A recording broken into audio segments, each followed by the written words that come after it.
the right arm fast bowler. He's only played in 15 matches. An economy rate there of 4.06.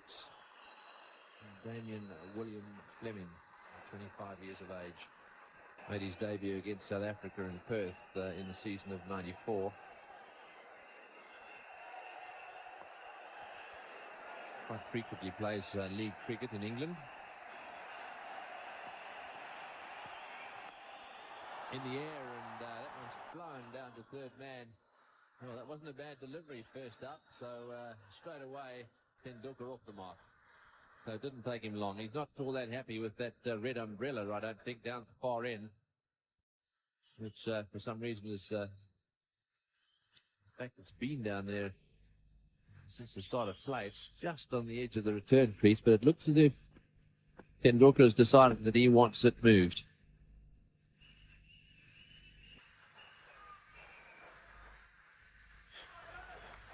Well, it would be about the right height for Tendulkar. Somebody who's a little taller than Tendulkar might not get affected by that umbrella. But Tendulkar, when he crouches on his bat, that would be right behind the bowler's arm. He did not want any sort of disturbance at all.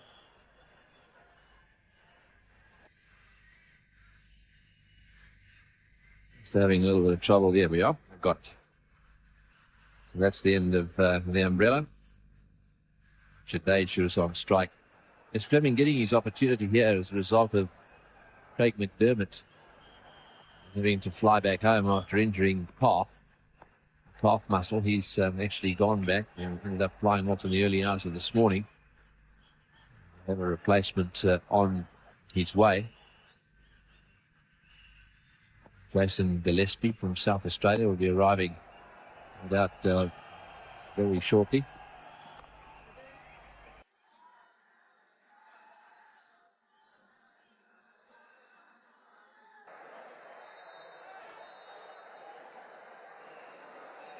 Mr. Fleming, very cool under pressure. He's one of those characters who doesn't fluster too much.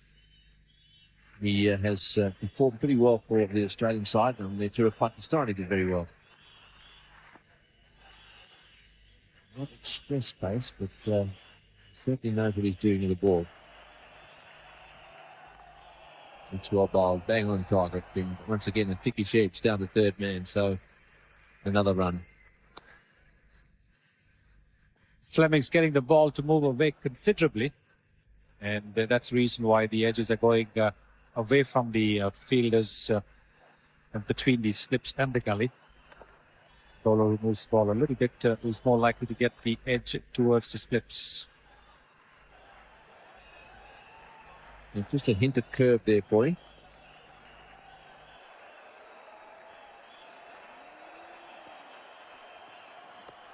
And there we go again.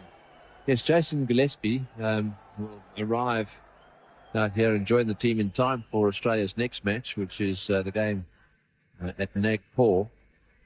It's on Friday. Australia are playing Zimbabwe there. Every game is pretty important to Australia. They can't, because of conceding to Sri Lanka, they can't afford to lose any games. They can't afford to slip up at all. So that's the next match. It's on Friday. Make a note of that. Well, that's Wabal. That's got to be quite close. If you straighten down the line, just looking at Healy there, didn't move. He was bang on behind the stumps. We're right behind. Bit difficult to see, although he's having a look at his bat. Let's have another look at the delivery.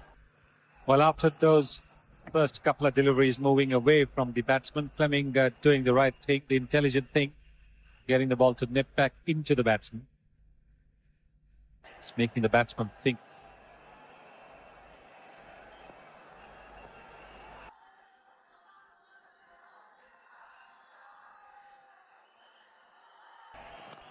That's a good shot. Beautifully played down the ground. That's a lovely cover, straight drive. Hurley was pinned down a little bit, and that last one just slightly over-pitched onto it in a flash. Straight down the ground for 4. 6 without loss. For Glenn McGrath now, he's got 2 slips in position, taking one out of the offside field. Decided there's a little bit of bounce there, and worth having a second man in, so Mark Taylor, who's a magnificent stiff fieldsman. Here's alongside him Mark Waugh.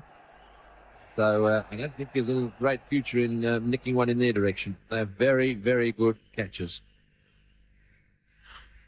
And Jadeja has a tendency to open the face of his bat to deliveries on or outside the off stump. So he could be a candidate for a catch there. Oh, and that one beats the outside edge. Just a little bit wide. I think he thought it was going to come back a little more than it actually did. Just watch this delivery. Bowls it from a little wider. Yes, and having pinned Jadeja onto the back foot, Jadeja finding that the ball is pitched up a little slow to get to the pitch of the ball, nowhere near the ball. Perhaps, in a sense, it was lucky that he wasn't, because if he had been any closer, he would have been nicking it. That nips back once one, but the Aussies are very, very good in the field. And it's worth actually drawing a comparison here today. It could be the difference between these two sides. Just watch Warren come in. Yes, even within the circle, they are 5 to 10 yards closer to the bat than the Indians were, which means that they will really be putting pressure on the Indians as far as the quick single is concerned.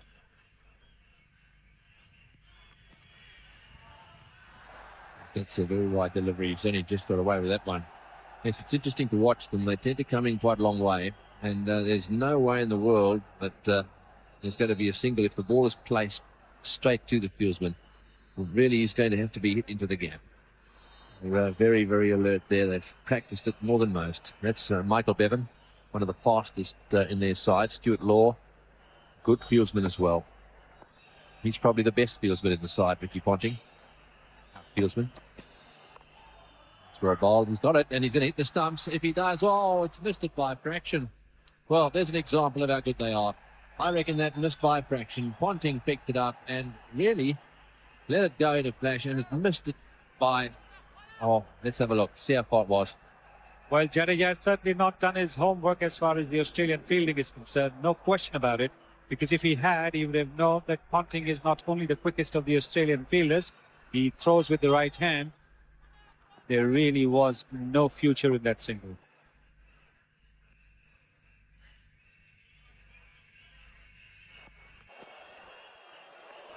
If he had run Sachin Tendulkar out there, he'd been a popular boy. It's the end of the over. 6 without loss. Just a little bit deeper, they've got Ponting. He's on the 15-yard mark for the right-handed Tendulkar.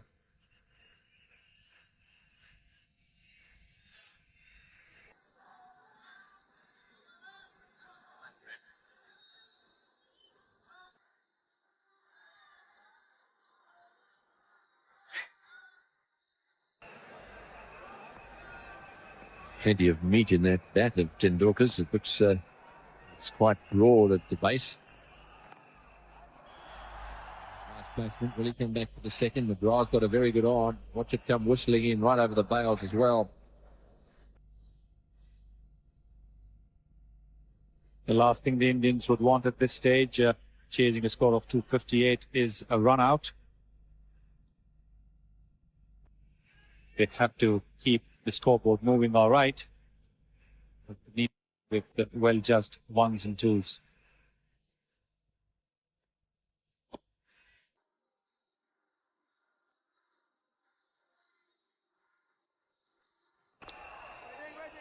It's a good line.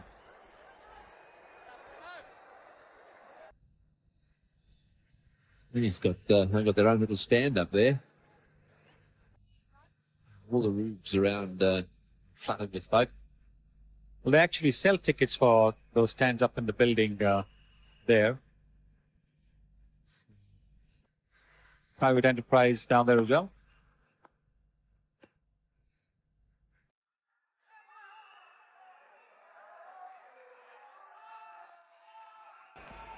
Well bowled, that's a good delivery. That drew him out. It was relatively well pitched up and moved away from the right-hander. Jadeja very uncertain in his movement. There it is. Just a tentative push forward with his front foot, and then reaching out for the delivery, moving away from him. It's not only they got a great bunch of seats out there, they've got a television replays for them, so they're up there, got themselves really well organised. Oh, that's got to be close.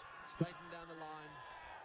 Yes, he's given him, that's it, he's given him out. He stood there, looked long and hard, and eventually raised his finger. Well, it certainly straightened down the line. It looked as if it was going to be close no matter what. He looked at it for a long time before giving it out, so Jadeda is out, LBW. Well, his footwork has been very, very uncertain. And there, once again, you see him pulling his foot back. If he had kept it stretched, he would have perhaps survived. But Steve Dunn really taking his time to decide that Jadeja was right in front to Fleming, and India have lost their first wicket for 7. Vinu Cambley is out there now. He's a left-hander. This could help them a little bit, having a left-hand, right-hand combination. Be helpful to the Indians. 64 matches, average of 40, so it's a good average. That one swung back at him. He'll have to be a little bit careful. Well, that's a good over from Fleming for straightening down the line and getting his first wicket. This was the wicket. Ajay Jadeja right in front over there. His left foot, the front foot, did not move anywhere at all. Side view, and you can see that foot was nowhere near making any doubts in the umpire's mind absolutely non-existent. If the foot had been a little stretched, then yes, the umpire would have thought twice. Well, that reaction of Fleming was very interesting. I think for a second he didn't think he was going to give it out, and you could see that he really did. Bowlers normally know. Swing bowlers who've got the ball to straighten down the line know when it's going to be pretty close. Now just watch Fleming's reaction here. He can't believe it, and then all of a sudden, thank goodness for that. What do you mean, Greggy, that bowlers normally know? Don't they think they get the batsman out every time? Oh, Indian bowlers may think they get the batsman out every time, but no. Hot swing bowlers have a pretty fair idea when they straighten the ball down the line as to whether it's out LBW or not. I don't think so. I think most bowlers, when they hit the pads of the batsman, they think they've got the batsman. You're starting to sound like Bill Lorry, you. You mean the right-handed version? Yes, all batsmen are the same.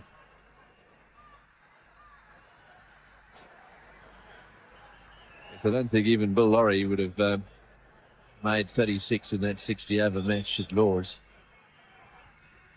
I'm not too sure about that.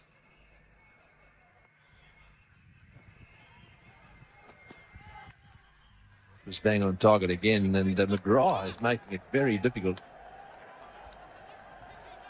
This is his third over. In fact, he's bowled 15 balls and they haven't scored a run up him yet. So a difficult length, a good line, making it very tough.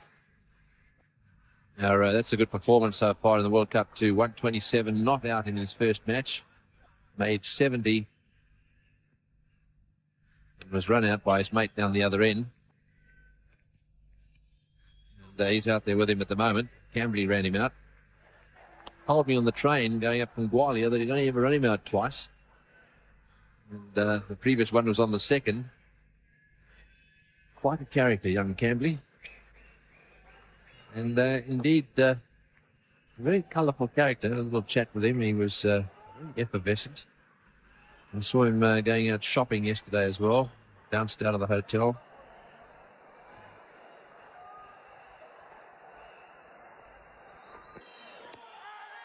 I think he got outside the line there. Again, a big appeal from McGrath. Not much from behind the wicket, though.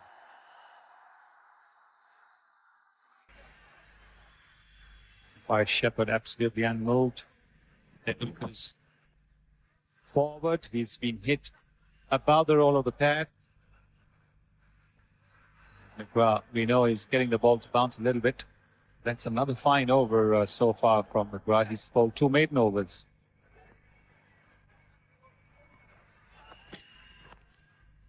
Well, that's 3 maidens from McGraw. Very good bowling. 7 for 1. Grandstands just above someone's home with a block of flats there. They've sold a fair few tickets up there.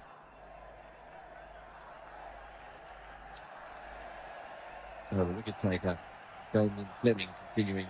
He got Deja out. And he's bowled him. What a delivery that was too. Swinging back into the left-hander, and that bowled him neck and crop. He was back on his back foot there and left it far too late. It seemed to me it was through him before he had a chance of getting his bat down. That's good bowling by Fleming. Once again, another Indian batsman not moving his feet at all. We saw Ajay Jadeja not moving his feet too much, and you can see over here, very, very little movement. In fact, no movement at all from Vinod Kambli. The ball nipping back into him. It's the second Indian wicket gone for 7. This Indian side out there now. And that was well bowled too. Trying to play that on the onside. He's got it away on the offside, and they settled for 1. Yeah, looking for a second there. Took Tendulkar to send him back. Watch this delivery too. This is the wicket delivery. This is the one that got through the defences of Kambli there. Just nicked his pad and knocked off the off bail. It's a nasty sound, that is. Far too early to be playing across the line, trying to play the flick. Try and play the flick when you've got 30 or 40 against your name. Your feet are moving well. But when you're 0, try and just push the ball around, get off the mark, get the circulation in the legs before playing across the line. Bowling pretty well, Fleming. Here the ball to swing away at it. And that one down the leg side and wide given.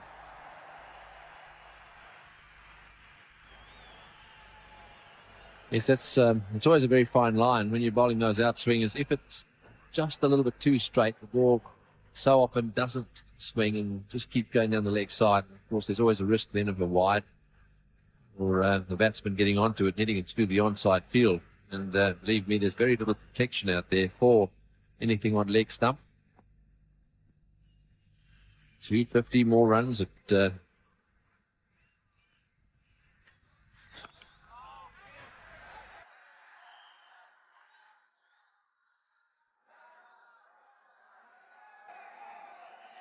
Fleming really has got off to a good start. He's conceded most of the runs, but he's also got 2 wickets.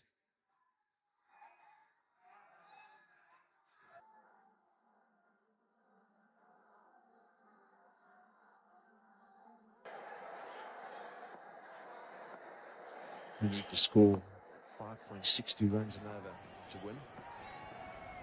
That's wide too.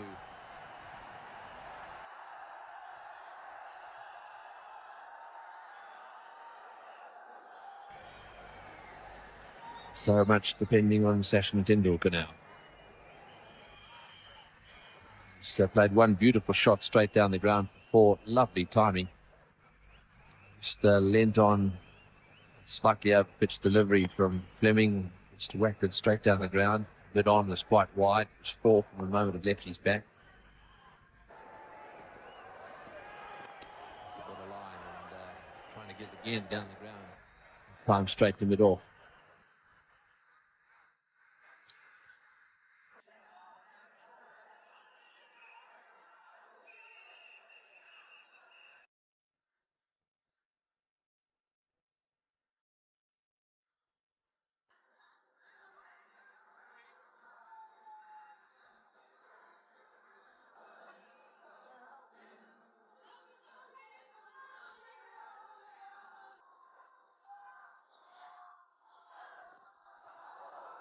And trying to latch onto that one and whack it through the onside field. He'd be a bit upset he missed out. 9 for 2. It's a lovely view from high up in the stands, looking down on this ground, the Wankhede Stadium, and McGrath will be enjoying this as well. 3 overs, 3 maidens. That can't last much longer. The two, I think, the two best players in this side are together now, and so they're bound to get a single shortly. It's a good way to start. The only thing it's missing there's a wicket or two. McGrath is a difficult customer. It's come on in leaps and bounds.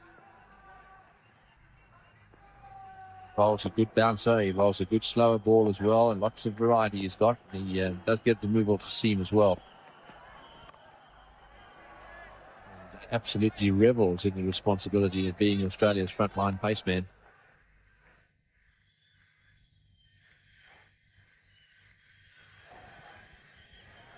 This is Mohammad Azharuddin's 202nd one-day international game. He's got 300s, 30 50s. Good average there, over 36. And his best is 100 here at the Wankhede Stadium.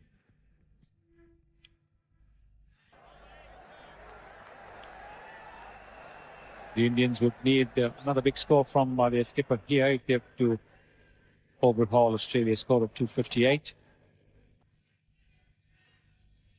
And in the World Cups, it's got 555 runs. No century as yet.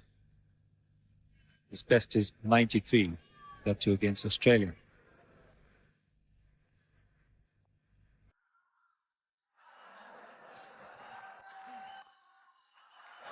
Well, they've got him off the mark, but only one. I was about to say, if it keeps going like this, he'll very definitely post the most economical figures by an Australian bowler in one-day internationals, and that would be some justice, actually, because last year, in fact it was earlier this year, he posted the most expensive bowling figures by an Australian bowler versus Sri Lanka, it was, at the MCG. Little Kalu with Aruna got stuck into him, and he ended up with 1 for 76 of 9.4 overs. That's well played. Sachin getting him away into the gap at mid-wicket. That's the shot he loves so much. And plays it absolutely brilliantly. Any length at all, give him any room to move any line, just flicking it through the gap at mid-wicket. It wasn't a bad ball at all. It was a good ball coming back into Tendulkar. But look how quickly he's got into position. And pushed it away between the fielder at square leg and mid-on. This is what makes Tendulkar such an exciting batsman to watch.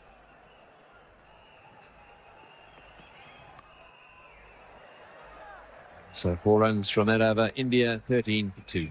You looking over this city. It's from the Taj Mahal Hotel back down to the ground. The lights flooding this ground for the first time. Tell you more in Chappell and Ravi Shastri. Thanks, Tony. Well, India in a bit of strife. So 13 for 2 in the 8th over. Thanks to some great accurate bowling from Glenn McGrath and some good swing bowling from Damien Fleming. Well, I guess we're about to see if this Indian batting really does revolve around Sachin Tendulkar, Ravi. Absolutely right, Ian, because they're in dire straits at the moment, and they certainly need a big hand from Tendulkar.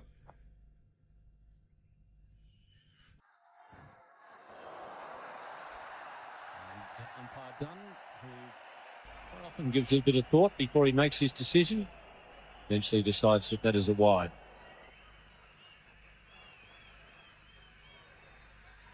Well, Matthew Fleming is not happy at all.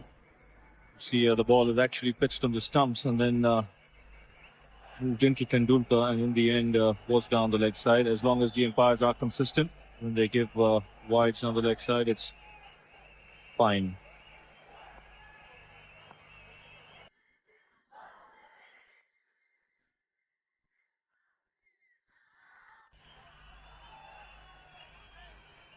Very strong player off the back foot, Sachin Tendulkar. We saw that in the match against the West Indies. Scored so many of his runs through the onside, as he did in the last over when he clipped Glenn McGrath through mid-wicket for 3. Very, very strong in that area. For a short man, he plays extremely well with a straight bat off the back foot. You quite often get shorter players who are very good players of the pull and the cut shot.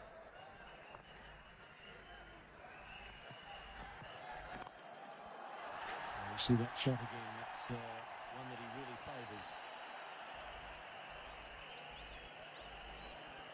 I guess it is to be expected that short players are going to be good cutters and pullers because a lot more balls are going to look short to shorter players than someone of, say, your height, Ravi.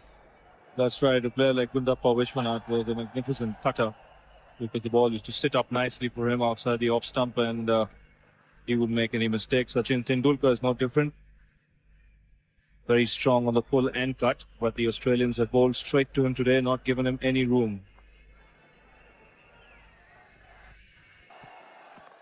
Well, that's a good shot. Just short of Glenn McGrath, and that ball really skidding off the outfield. Bouncing quite quickly to McGrath. Mark Taylor coming out of the slips for Tendulkar. Well, Tendulkar picking this one from leg stump, and this bounce here almost did Glenn McGrath. There must be a little bit of dew in the outfield, and you can see the ball skidding there.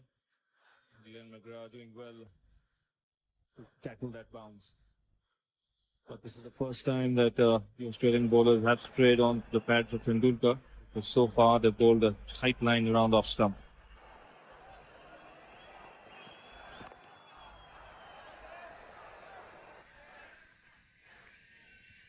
And for Azharuddin, Mark Taylor has opted for a short mid-wicket, which is a good field placing. We even afford square leg rather than mid-wicket. He's just a little straighter than mid-wicket. Azharuddin flips the ball in the air in that direction quite a lot.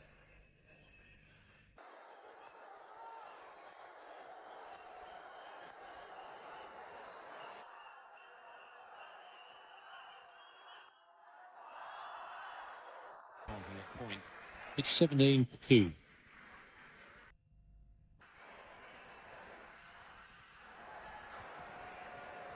India have lost 2 early wickets. This long chase, 259 is the target. And that's well hit. Like Mark Taylor early in his innings, that ball wasn't all that short. This is a great shot from Tendulkar. It wasn't really a bad delivery from Glenn McGrath. It just shows you how decisive Tendulkar is with his footwork. Just short of a length, and he's quickly onto that back foot and smashing it wide of mid-on. That really is a terrific shot. Not easy to play. It shows he has a very good eye.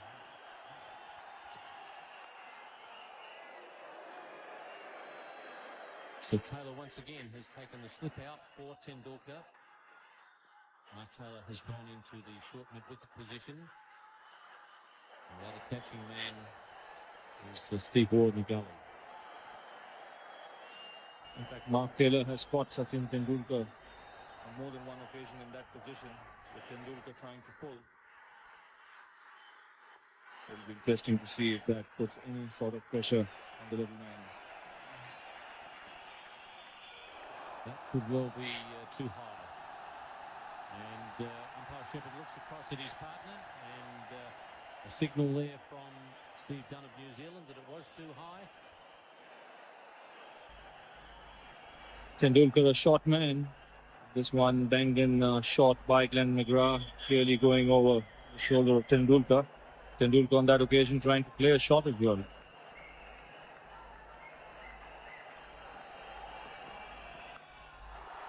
That's beautifully hit.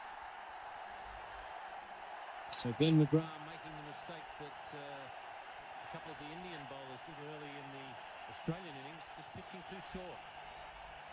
Well, Tendulkar has dismissed Glenn McGrath from his presence. If you look here, he's not really gone on to that back foot. His initial movement is to go forward.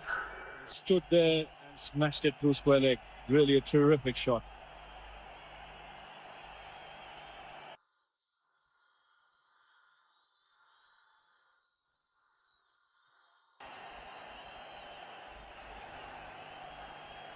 It doesn't make much movement at all before the bowler actually delivers the ball, Sachin Tendulkar. Really just the lifting of the bat. He doesn't move his feet tall until he actually picks up the line and length of the ball. That's right, Ian. He's got quicksilver feet because it's very rare that you find Tendulkar in no man's land. He's either fully forward or right back in that back foot. That was that superb shot, the previous delivery. Going forward, staying where he was and smashing it through square leg. In the air and just short of mid-on. Shane Warne. I think that perhaps saved Tendulkar. He hit it so hard, Warne didn't have a chance to come forward and grab it. This one here, Tendulkar hitting uppishly, almost carrying to Shane Warne there. Just bouncing before him. Tendulkar has decided to take the attack to Glenn McGrath.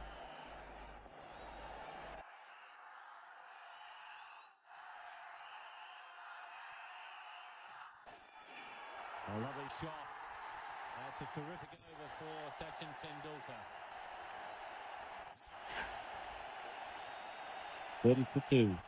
Taxi driver explained it to me last night when someone nearly rammed him from the left coming at 1,000,000 miles an hour. He just turned to me and he said, that's Bombay driving.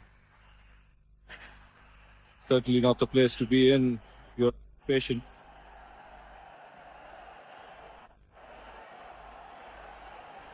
At the moment, Tendulkar is on the rampage. Even with India under pressure, having 2 wickets, he's still scoring more than a run a ball. 31 not out of only 30 deliveries. McGrath to continue. Tipped it up in the air. And I think for a moment he thought he was going to get to it at the second try. It'll be interesting to see here if the bat's turned in Sachin's hand. Because it looks as if he's got the leading edge here. Took McGrath by surprise. Gets a hand to it. And an effort, diving effort there. But unfortunately for him, the ball was too far away from him. So a little bit of luck here for Tendulkar. He really wants this wicket of Tendulkar, does Glenn McGrath. He's got a bit of tap in the last couple of overs.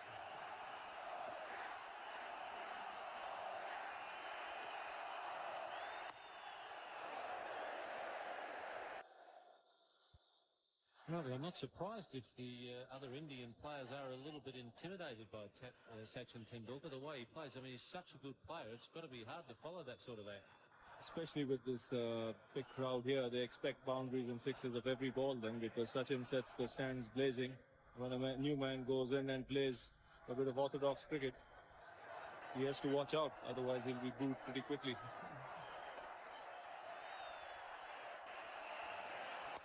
Oh, that's a lovely shot.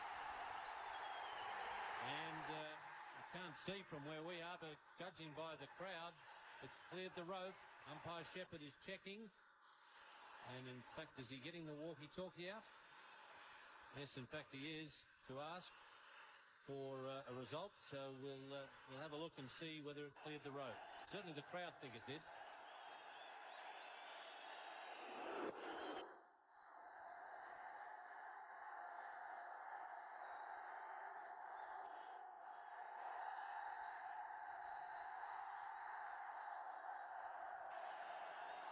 Well, there again, a magnificent shot from Tendulkar. He's just picked that half volley from Midland leg and smashed it wide of long on for 6. This little man is seeing the ball like a football.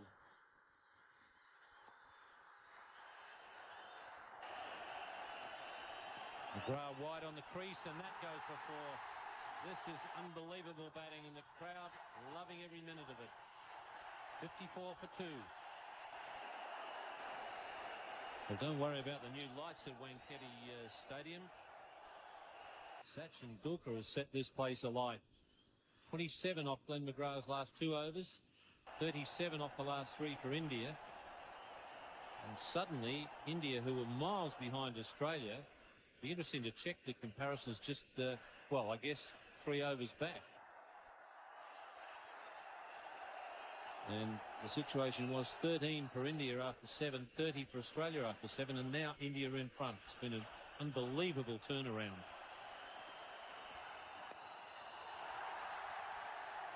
Azza just takes a single, and probably a very wise thing to do. Just give it to the local hero. That's right. He scored 45 of only 36 balls. And the beauty about his batting to date has been that he's played cricketing shots. There's no risk involved. He's just treated the bowling on merit. And have a look at that six, the previous over. Over pitched on leg stump. No problem at all. And that was the 4 from the last ball. This has been an unbelievable counter-attack from Sachin Tendulkar. I must say, I don't think there's anything more exciting in the game of cricket than to see somebody counter-attack, whether it's a batsman counter-attacking or whether you've got a captain who counter-attacks with his field placings. I think it's the best part of cricket. And certainly the crowd are enjoying it at the moment, because by taking the attack to the Australians, he certainly has given India a chance here, because at one stage it looked at that the Australians would dominate.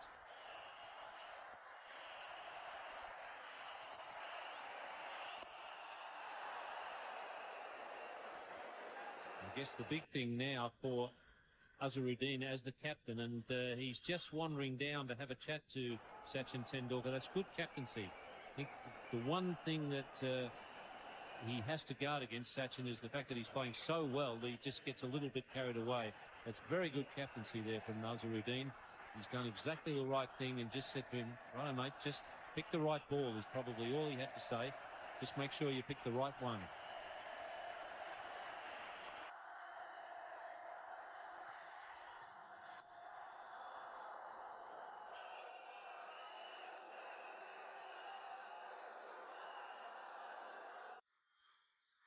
What Sachin Tendulkar must guard against at this stage is not to be carried away. Still a lot of cricket to be played in this game. I think the need from him is to bat right through this innings. He's got to be able to pace his innings.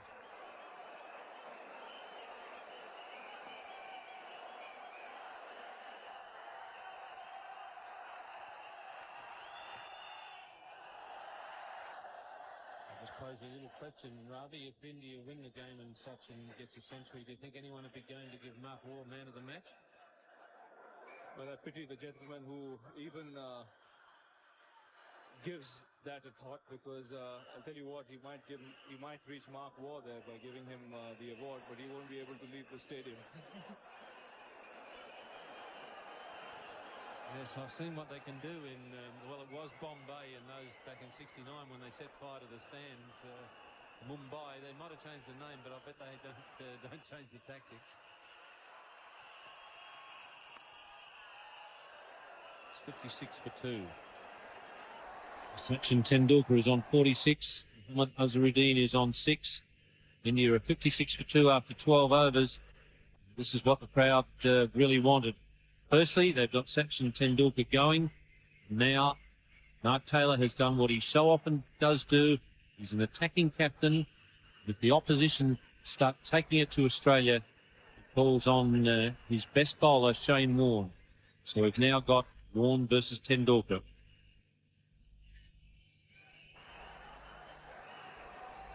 I must say that Shane Warne is the type of bowler, much like I think Venkatapati Raju, you almost see a smile come on their face when there's a challenge thrown at them. They've got somebody at the other end who they know is going to be coming at them. Just they have the ideal temperament for spin bowling. They just love it. Shane Warne is certainly one of those. Well, this should be a fantastic contest, because Tendulkar is on the rampage. Warne has a lot of variety when he bowls.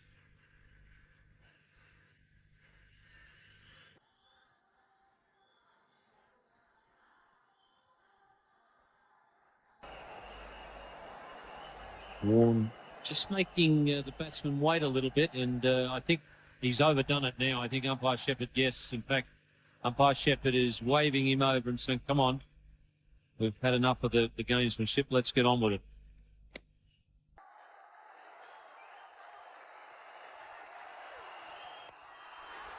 And that was very short. Tendulkar, amazingly, has gone straight over the bowler's head with it, rather than going through mid-wicket. That's 50 for Tendulkar. And what a blazing knock this has been from the little man. A loosener from Shane Warne, a short delivery. There was a man deep at long on. Tendulkar decided to smash it straight down the ground.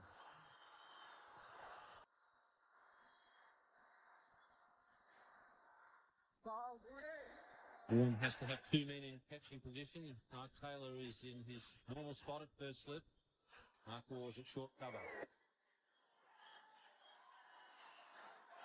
That's quite an amazing pull shot because it was short. I don't know how he's got it down there with so much power.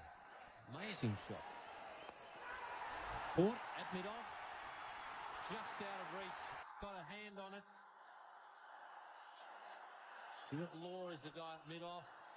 And that wasn't a good shot from Tendulkar. Well, he tried to play it in an inside-out shot here, and this is a great effort by Stuart Law.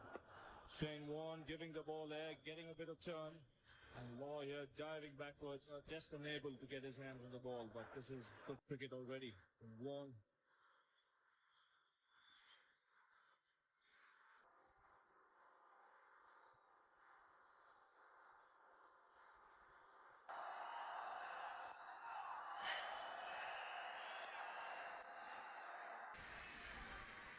I must say, there's anticipation every ball here at Wankhede Stadium.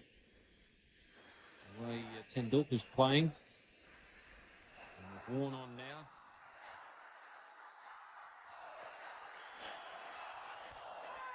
And that's a bit of good fortune once again. Now, that could be interesting to see where and the umpire, quite correctly, umpire Shepherd, has called for a replay to see if it was a 4. Well, this could be just 4 runs here because Shane Lee running back there at third man doesn't stop it at the first attempt, and then whilst he does it the second time, his feet are out to the boundary line. So this most certainly would be a boundary, but not a very good shot from Tendulkar.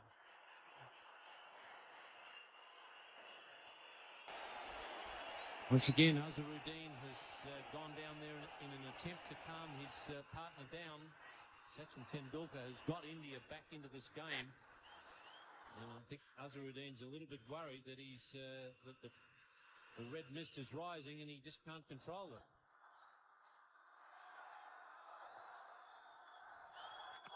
That's beautifully bowled. That's a pretty good first up over from Shane Warne. 66 for 2. Tendulkar is on 56, Azharuddin is on 6, and you may see the Indian captain just try and control the strike for a little bit here. I think might be perhaps the wisest move.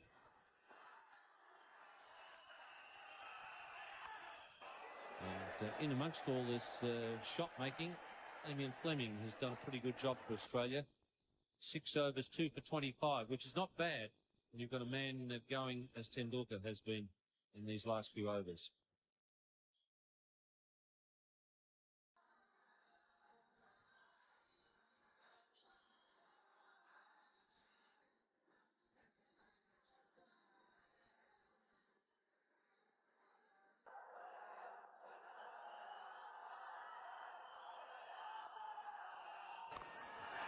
That's a great shot.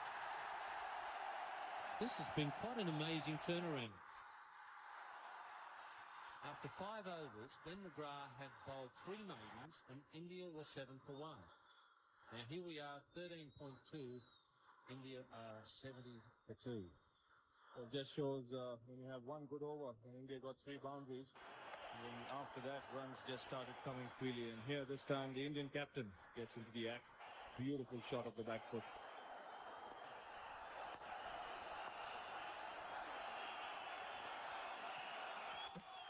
He's got him with an attempted in-swinger, and I think on this occasion it was Azharuddin who just tried to hit it too hard.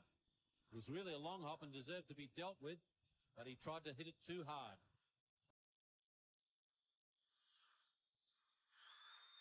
Well, the ball just not coming on to Azharuddin here, playing a little early, getting the bottom edge, and the ball hitting the middle stump. And the Indian captain would be very disappointed with that shot. 70 for 3 India. 70 for 3. Sanjay Mandraker, the man who came into the side today. Sidhu, Navjot Sidhu, was declared not fit because of a stomach upset. Mandraker coming into the side to bat at number 5. Mandraker, who good mates with the man at the other end, Sachin Tendulkar. And India losing their captain this over. Automates there for Mohammad Azharuddin. Fortunately for him, the ball going straight and hitting the stumps. Really, a wicket just India need one.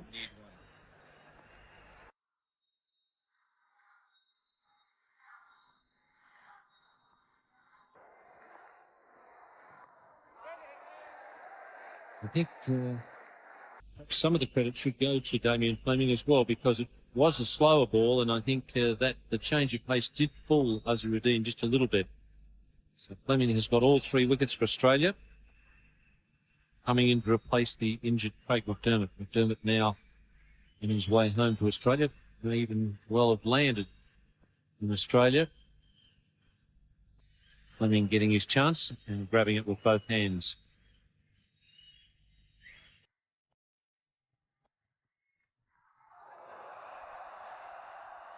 70 for 3. Wankhede Stadium. Tremendous atmosphere here at the moment as India in the chase for 259. 70 for 3. Warne is getting quite a bit of turn. And, certainly troubled Tendulkar in that last over. Tendulkar a little fortunate to survive.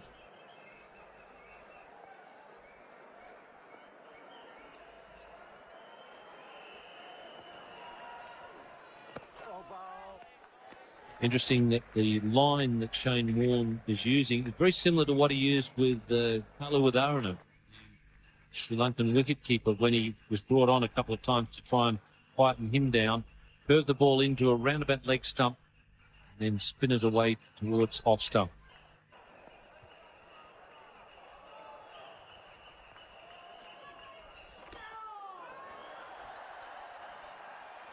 Mandraker pulls through for single, 1 by. Shane Warne here bowling a different line to Tendulkar. It's more leg stump, outside leg stump. What Tendulkar must be careful about is not to open his right shoulder too soon, because he's a short man. He can't get his front foot down the track. There's always a chance of getting a leading edge. Now with the new man Manjrekar on strike, Mark Taylor has decided to put a little more pressure. New batsman, he's got a man in at silly mid-off.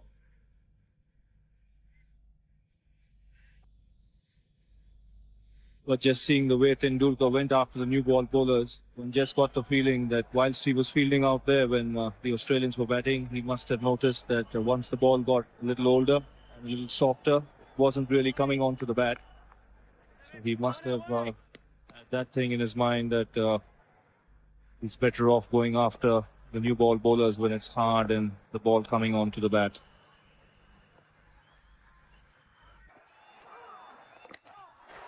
Taylor really going on the attack with Mandraker on strike. Slip and a silly mid off for Mandraker.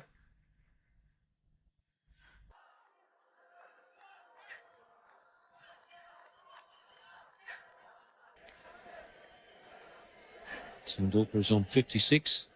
Mandraker off the mark with that sweep shot.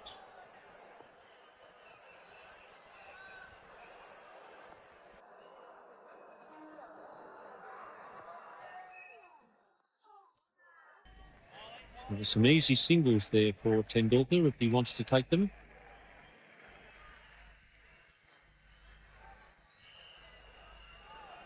And in fact, that may be his method for a little while, just to try and get Warne to change his tactics. Shane Warne has a man at deep, well, almost a mid-wicket, wide mid-wicket, and then he has a mid-on well back. So there's some quite easy singles there on the onside, and Warne is pitching at about leg stump. I think Shane Warne's quite happy to have him trying to push into that area.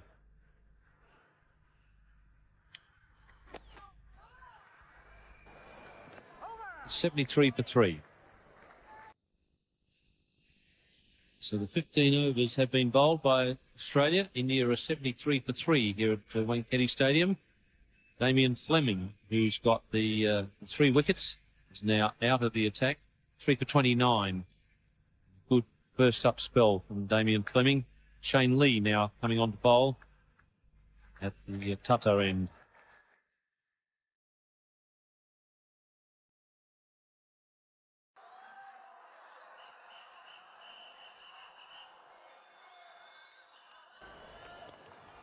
Too short.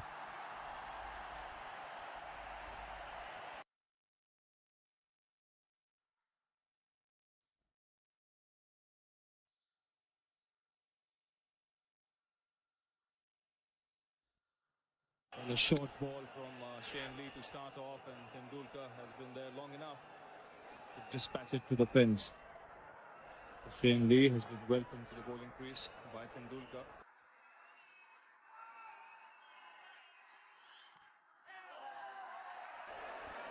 Shane Lee was 12th man in a number of games for Australia at the end of the World Series competition, so he hasn't had a lot of bowling. He comes into the game today because of the injury to Paul Rifle. Shane Lee came to India a couple of years ago with Rodney Marshall's Australian Cricket Academy team. There's Glenn McGrath there as well. Bowled medium pace at most times, but he did have the odd delivery that hit the bat.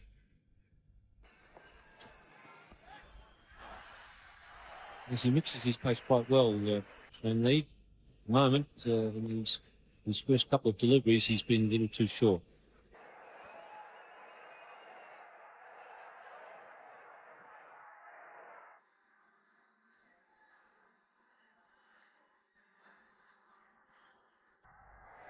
Wickets have been falling around him, but yet his strike rate there, Sachin Tendulkar, is quite amazing.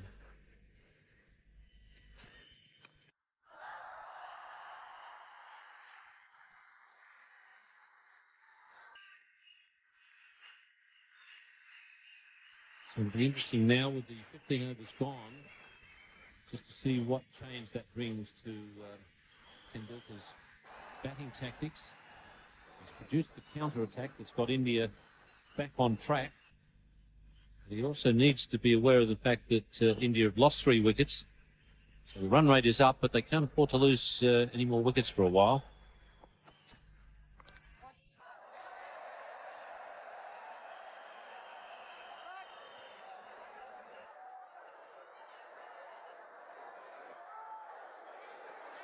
A lot of depth in this Australian bowling attack. Mark Taylor has the option of falling back from the War brothers. Michael Bevan, Stuart Law.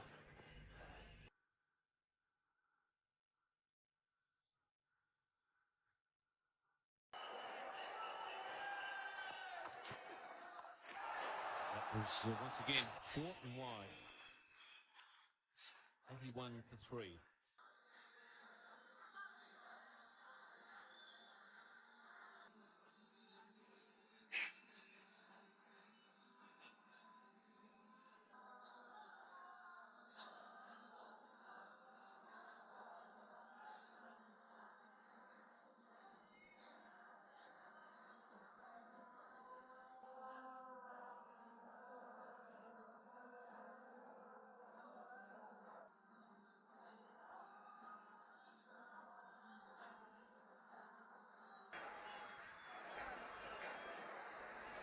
It's the lights of the Wankhede Stadium glistening on the water. Really has been a charged atmosphere here in Mumbai, with their favourite son, Sachin Tendulkar, really bringing the place to life.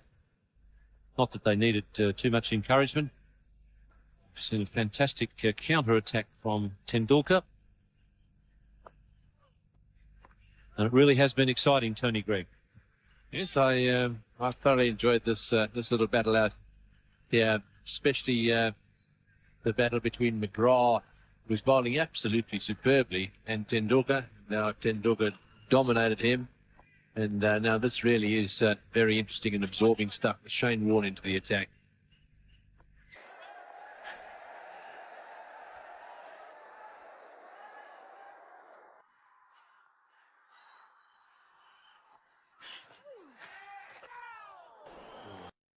did spin. Now have a look at the ball here and watch it pitch and knock up a bit of dust. Really a difficult one this is. Just watch him rip into this thing. It really is whistling around in the air there, and then it beats absolutely everything. That's a beautiful delivery and almost a gesture there. What am I supposed to do with those? That's very well run. Ball only rolled a few metres.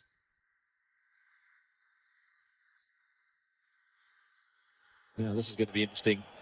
He very nearly got out to Shane Warne.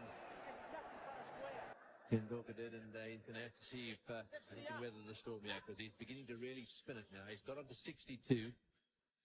Bowling it just a little quicker. And it just seems to me that Tendulkar, those deliveries that pitch just outside leg stump, he's just closing the face a little bit on them. Although there's no short, but there's no filling it off now, so you can do that a little bit more freely, but still going to have to be careful.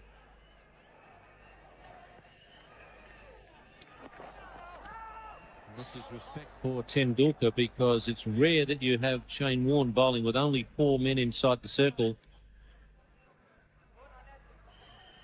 In fact, he's got 5 men inside the circle.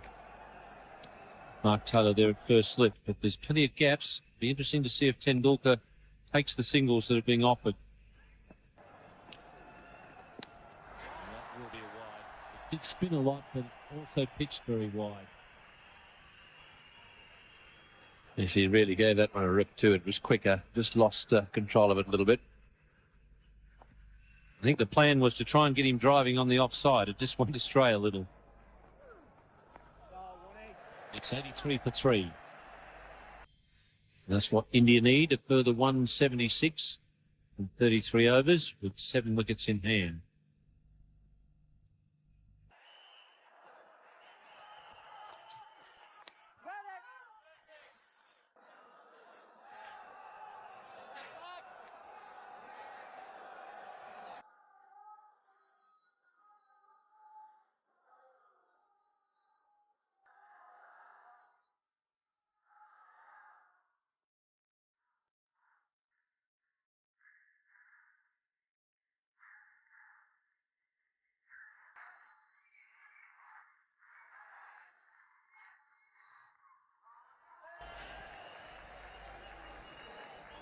Yes, it's a lovely atmosphere here. It's not a huge ground, the Wankhede Stadium. Everyone homing in on Tendulkar now. It's almost a bit of an anticlimax when the other Indian batsman's on strike. What he's got to do now is just knock around for ones and twos, Mandrake, just get himself used to the conditions.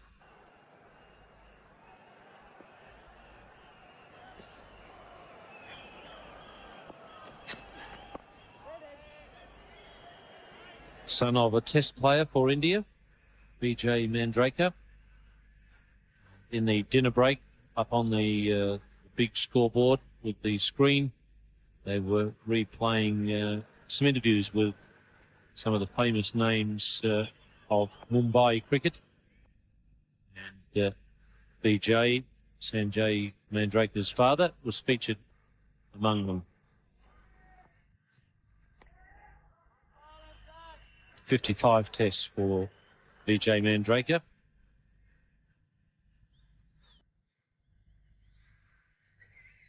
For those of you tuning in for the first time, wondering about this Mumbai, it's the new name, or the original name for Bombay.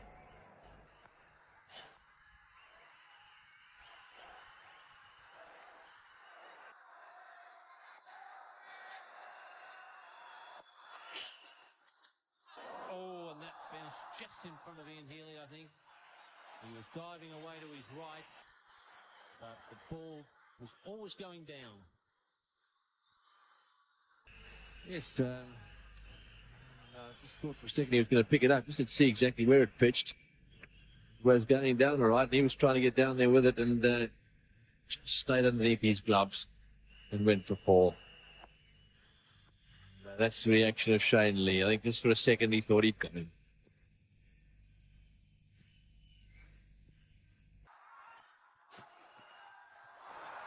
And a wide signal by umpire Dunn.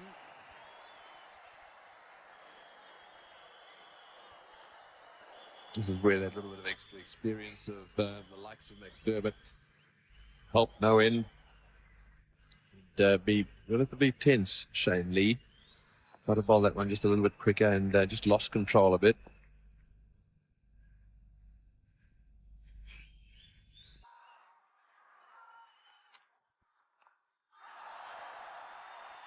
Shane Warne at fine leg. It's 89 for 3. And Draker on 9. Tendulkar, who hasn't had much strike lately, is on 62.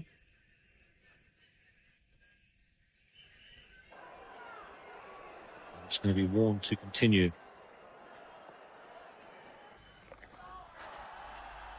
Pretty good sweep shot, well fielded. And Draker attempted to get that fine. Steve Waugh was very quickly onto it. Yes, he got that one away very nicely. Not often you see that shot played perfectly. They've got a man behind square just in case there's a top edge of one of those sweep shots.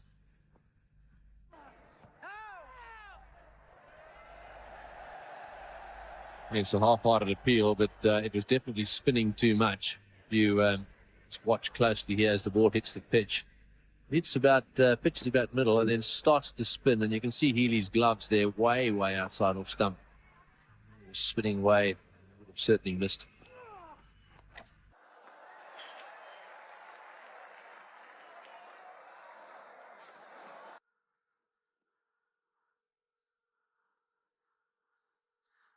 Now the question is, can he get Tendulkar to drive?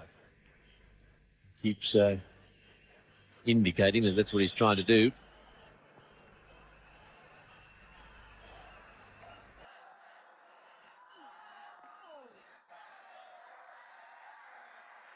This is why Warne is such a good bowler. He can vary his line. He's got subtle variations of his deliveries as well, but he varies his line according to the plan that he's got in mind. Bowls beautifully to whatever plan it is that he's worked out for the batsman, and he can also vary those plans.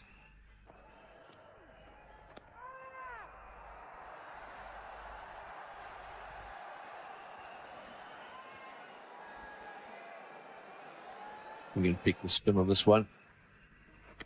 That is top spinner, almost a bit of googly spin on that one.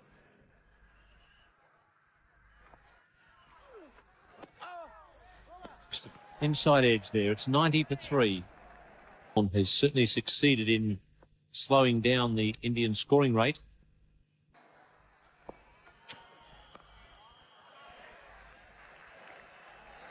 Just 20 runs since Mandrake came to the crease in 5.5 overs.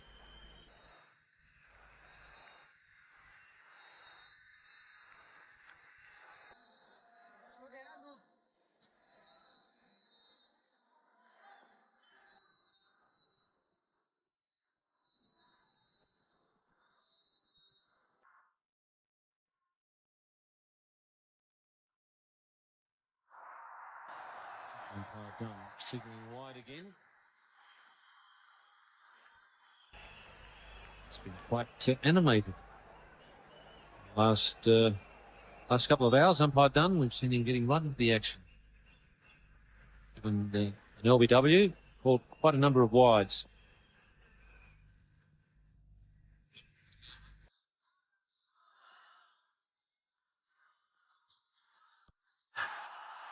It's a lovely shot.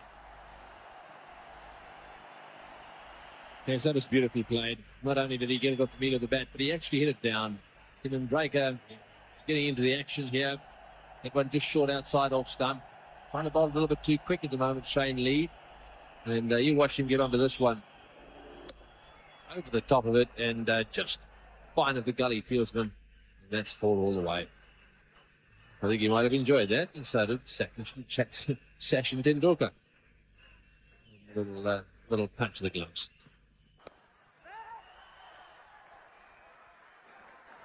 Yes, we've been asked a few questions about how quickly we get from ground to ground with all the equipment that is required for this telecast.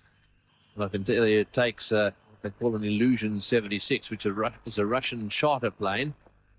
And that Russian charter plane carries miles of cable, over 8 tons of equipment, crew of 30 people. And it hops around the country from centre to centre. There are no OB vans. Everything is in fact packed up into aluminium suitcases. They're piled on board that charter and taken to the next event. So it's a pretty big ask, this television circus, jumping around the country. Lots of packing and unpacking.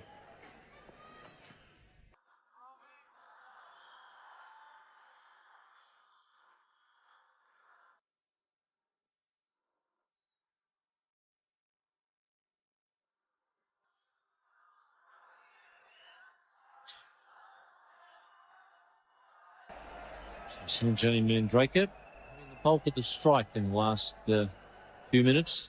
Now they've gone a little quiet. There's a great air of expectancy in those first 15 overs.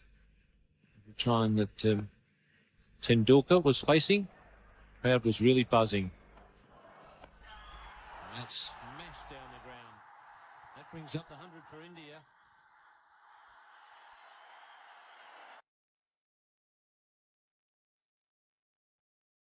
Really played that. Woodhoff didn't even move.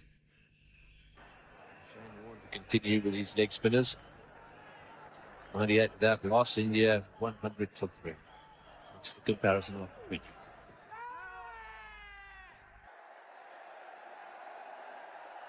It's pretty difficult for umpire Shepherd to give those out. Mandraker is coming a long way forward, and the umpire has already seen the ball spinning a lot.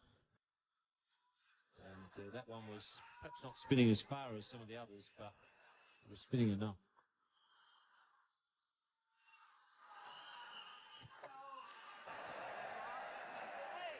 Mark Taylor has decided to block off that easy single at mid-wicket. Ricky Ponting has moved into that position now.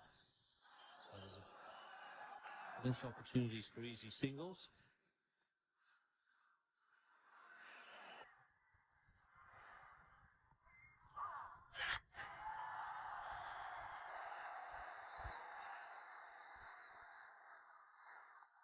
It was nicely swept away again, all the way along the ground. Right, here we go again with this classic battle.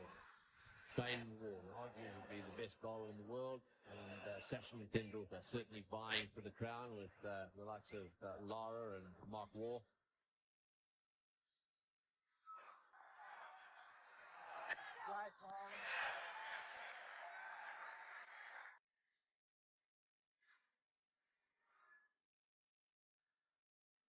Plenty of Indians will remember this first night under lights at Wankhede Stadium, the night that Shane Warne bowled to Tendulkar. Tendulkar took McGrath to pieces. That's beautifully bowled again. Certainly troubling Tendulkar. It's a tremendous contest. Yes, I think Taylor should bring the man up on that offside. Playing right across the line. He's just a little bit deep there. Have a look at that ball spinning away towards Iskip Corton. He tried to close the face on that one. That very nearly went up on the offside as far as Waugh. And Draker was a little late leaving. It's 102 for 3. India 102 for 3 after 21 overs. Changing the commentary position now. There'll be Ravi Shastri and Sunil Gavaskar. Thank you, Ian. So the Indians consolidating after losing 3 wickets.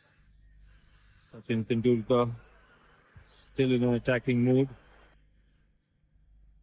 And Sanjay Manjrekar giving him good company. This is what happened the last ball of the previous over. Throw here from Shane Lee, and Ian Healy getting a really awkward bounce and the ball hitting him flush on his face. Very lucky to be still out there. You can see a little bit of swelling under that right eye.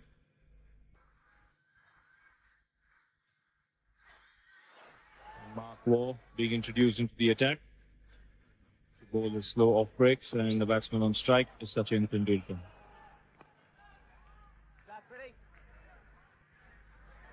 With me in the boxes, Sunny Gavaskar. Sunny, India would need a partnership from this pair if they have to put pressure on the Australians.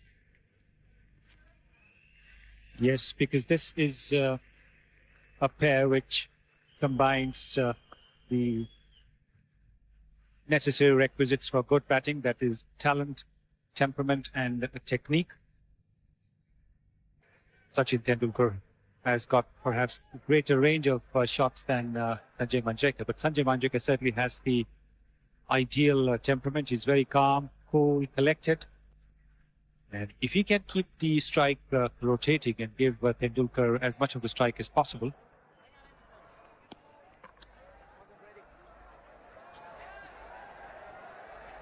then India should be able to get as close to the target, if not actually overhaul it. They are in a good position at this point. And Manjrekar was not ready for it, so he just withdrew.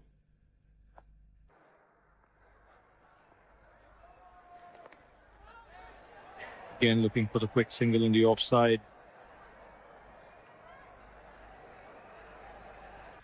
The Indians must remember, as this ball gets older, runs would be hard to come by, as the Australians found out when the Indians were bowling. So it's so essential that they have wickets in hand towards the end, so that in the last few overs they can take the attack to the Australians. Nicely swept away by Manjrekar there, but only for a single.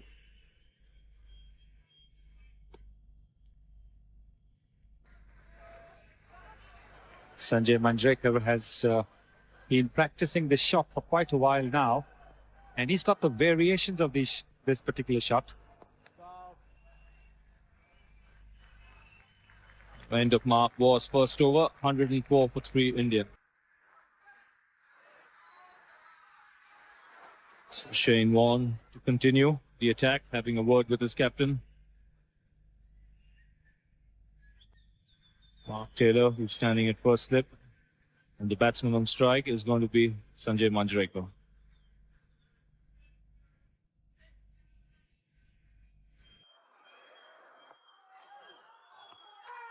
Oh, that's beautifully bowled by Warne. Tossing the ball up there and beating Manjrekar in the flight. Sanjay Manjrekar, one of those Indian players who likes to use his feet, but this time he has been completely deceived by Shane Warne. Very lucky to get that away. It's been a fascinating contest between Warne and the Indian batsman.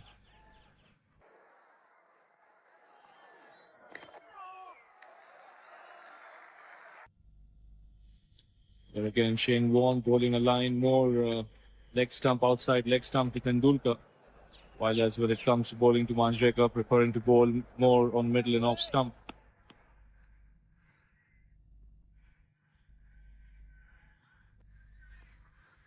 Warne's trying to get Tendulkar playing down the wrong line, trying to get the leading edge. And there again, that's beautifully bowled. Any young spinner watching, very little a batsman can do with deliveries like this. Yes, it's perfectly pitched. It's on the off stump. The batsman has to play at it. Cannot let it go in case it just goes on straight.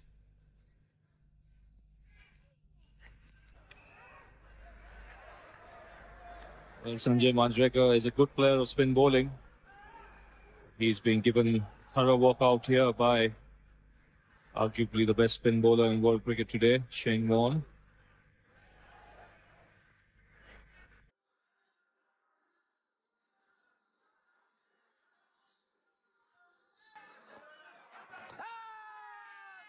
Loud appeal there for leg before from Warne, but Sanjay Manjrekar was well forward.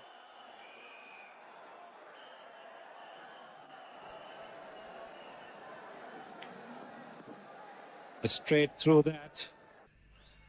This is really a testing over there for Manjrekar.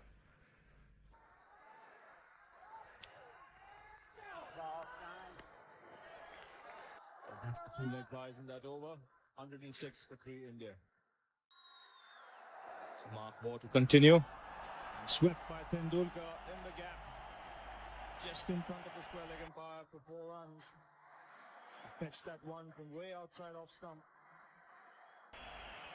This is the shot which we don't normally see Sachin Tendulkar employ, but the pitch is affording a bit of turn, and he is playing it with the turn, picking it from outside the off stump, something which the Australians do very regularly to spinners.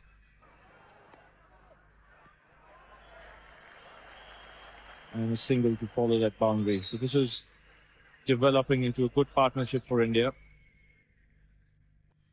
India needing 148 more runs to win. The required run rate 5.55. What India must ensure is that they don't allow this required run rate to creep up. Wow, great.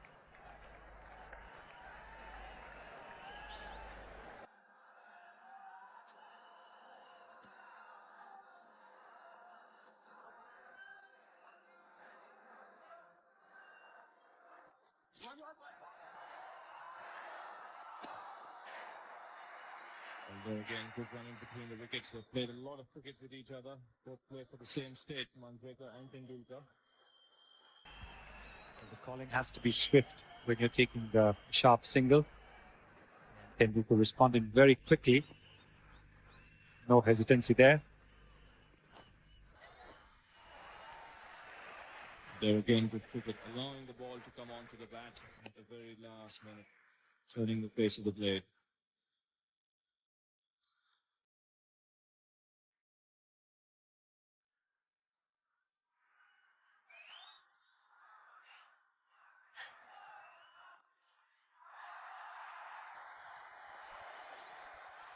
Again, nicely played on the offside by Manjrekar, and very good running by Sachin Tendulkar.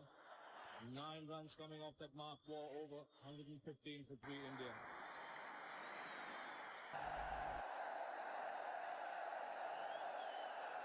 So 144 more runs required, 26 overs to go.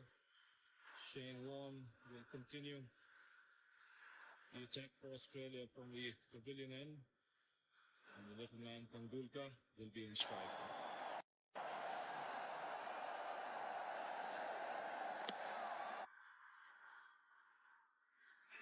Delivery very true after pitching. Tendulkar looking to give himself room and cutting the offside.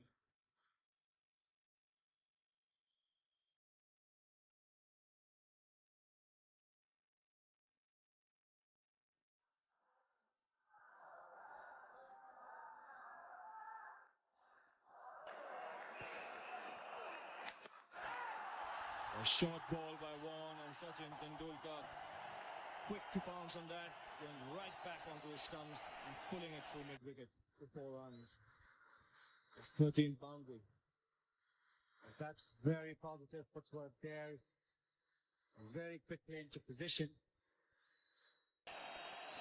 The ball short, but Tendulkar moving back and across, and therefore finding the entire onside field to play it.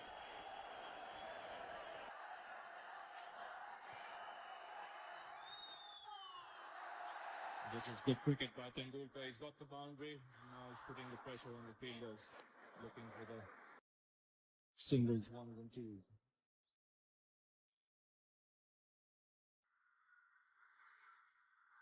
Fifty partnership coming after that boundary. It took them only 66 balls. So India, in spite of losing wickets, still maintain the scoring rate. Crowd here quiet, they can sense a good match on here. India needs is Tendulkar to stay there at the wicket.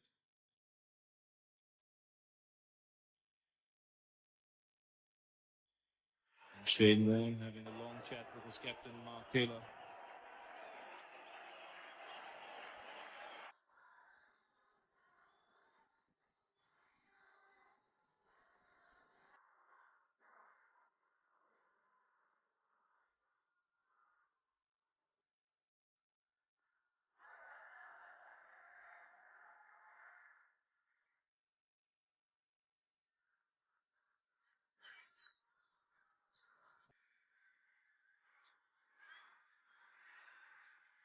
Mandrika doing his job admirably, rotating the strike, giving as much of the strike as possible to Tendulkar.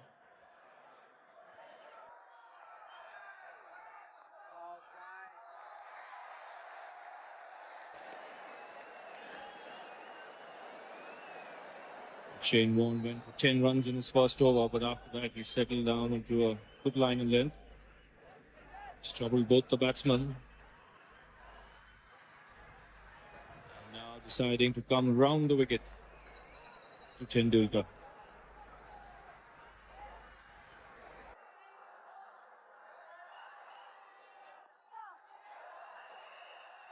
So 5 runs coming off that over, 120 for 3 India. Mark Waugh to continue.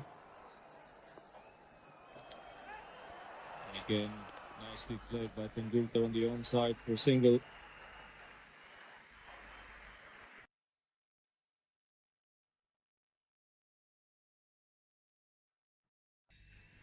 The Indians have to try and get as many runs as possible from the other end because Warne is not going to be easy to score off.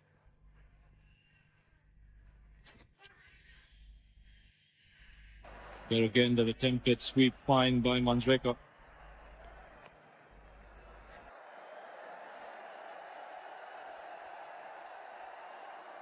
This is exactly the kind of shots that they must avoid. The runs are coming, even though they're coming in singles. At this point of time, we need to play as many cricketing shots as possible.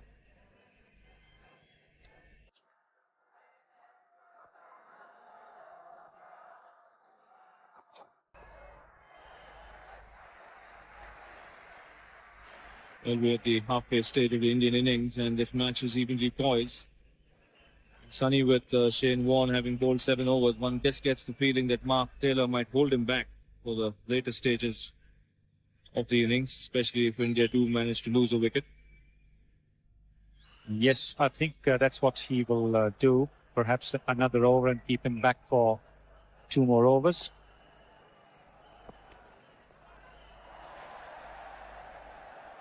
You see Mark Waugh also getting appreciable turnout there. It's a dry track. Now with the ball getting old, it's tripping the surface.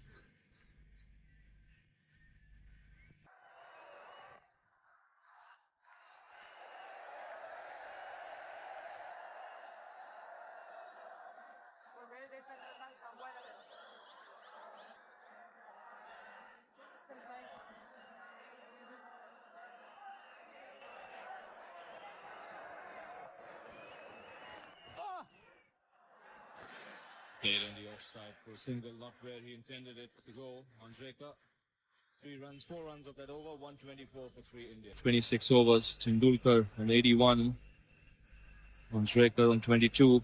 And as expected, Mark Taylor has kept Shane Warne back and has got Michael Bevan into the attack. Michael Bevan picked up a couple of wickets against Kenya in the first game. Now he's going to come over the wicket to Manjrekar.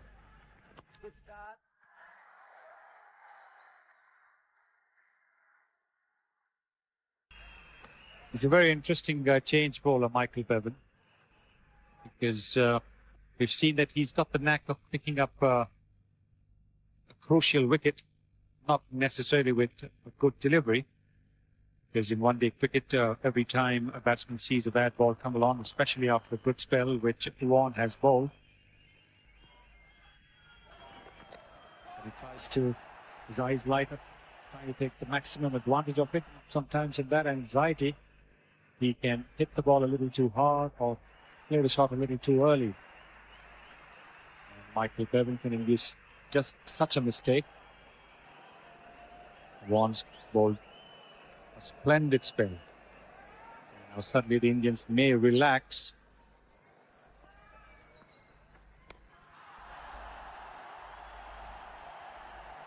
This is beautifully played by Tendulkar. He gets across his stumps here when he goes back. There is a man at deep mid wicket. So he goes right back on that back foot and smashes it through square leg. This time he made sure he hit it along the ground. He knows there's a fielder at deep mid wicket. Doesn't want to take any chances, rolling those wrists over. Again, nicely played to long off by Tendulkar. So runs coming for India. 8 runs coming off this over so far.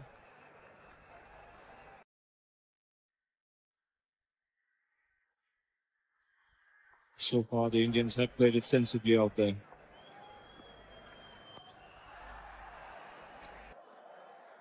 find the gap. Manjrekar shot outside that off stump from Bevan. Nice bit of fielding by the Australian captain.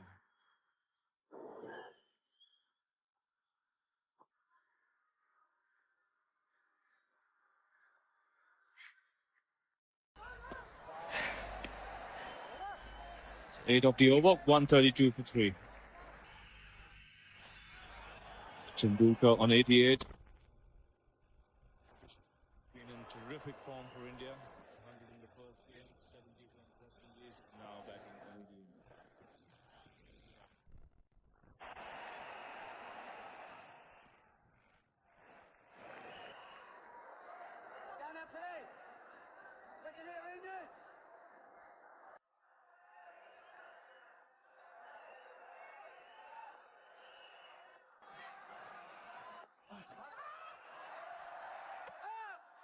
Really good call there from Tendulkar. Steve Waugh came in from that square leg position in a flash.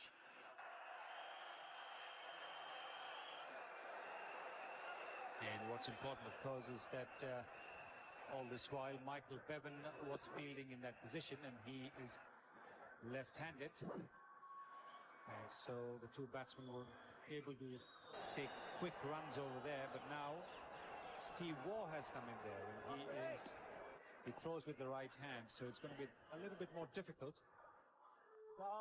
for them to pick that single down there.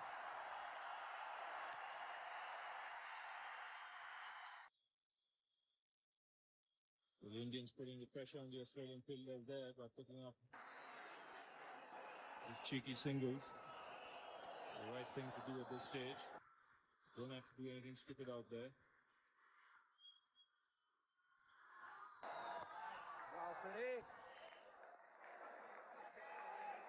Because the Indians still have a lot of batting to come. Prabhakar and Mongia, a recognized batsman.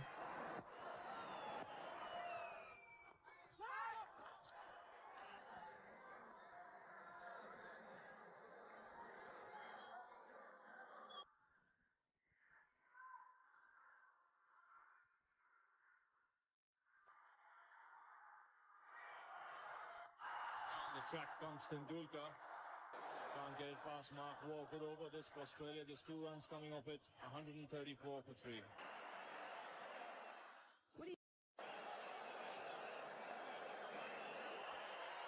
So 134 for 3 India. Mark Waugh wringing his fingers, and the reason for this is Tendulkar smashed that last delivery straight back at him.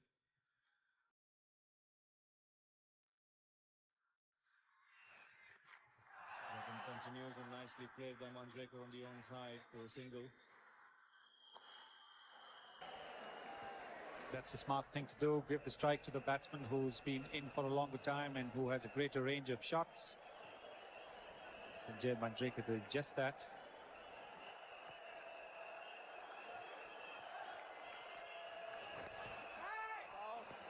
Tendulkar 11th shot of his 100, second of the competition. I tell you what, this stadium will erupt if he reaches that 3-figure mark. He's the Mumbai captain.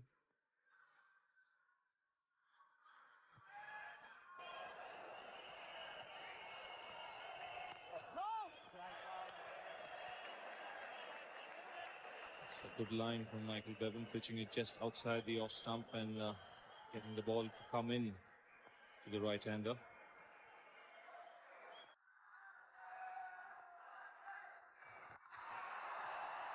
Again, pulled away by Tendulkar, but only for a single this time.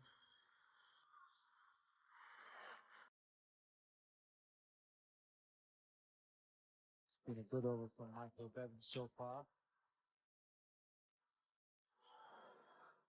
Just what his captain wants. Come in and bowl a few overs in the middle. And pulled by Manjrekar this time, in the gap, a deep mid-wicket. 4 runs.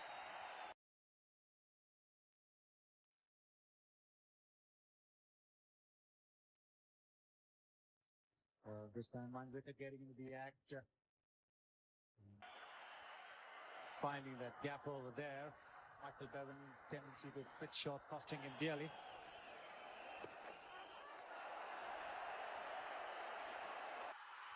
This goes off the pad for a leg by 141 for 3 India.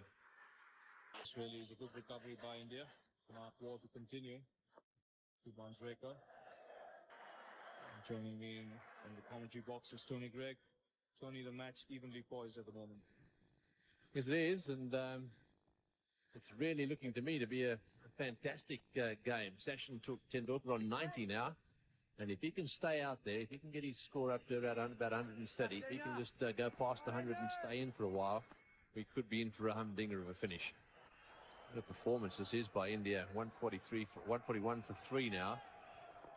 After a very sluggish start, they lost wickets as well. They looked as if they were really down and out. But all it takes is a little gem of an innings like the one we've seen so far from Tendulkar. And then it needs someone to bat with him. And at the moment, Mandraker is doing that, not out 30 or 58 balls. He doesn't have to worry about trying to lift the rate too quickly. Oh, that's out. He's got him. Yes, he's got him stumped. In fact, wide signalled. And so that's the end of what has been a magnificent effort as well. Well, now that was very, very wide. He was going after it. Let's have a look at the replay here. Well, Mark Waugh quick to spot Tendulkar coming down the track. Really fired that one wide. Even though the umpire signals wide there, he has got the wicket of Tendulkar out for a brilliant innings. But this is one wicket that India didn't want to lose at this stage. 144 for 4. So Manoj Prabhakar is the new batsman. Big question really about this side is that do they have enough batting, this Indian lineup? We know Prabhakar can play, and we know the keeper can play as well. This is the dismissal again, a long way down. You can see how he had to reach for it. There was no way in the world he was going to get back in time. That's well done, Ian Healy.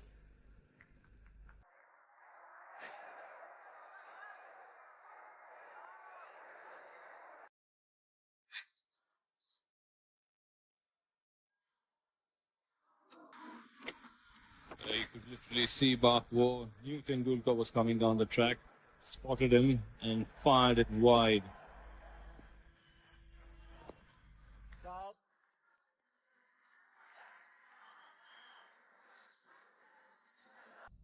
The last man out for 90. Bevan to continue.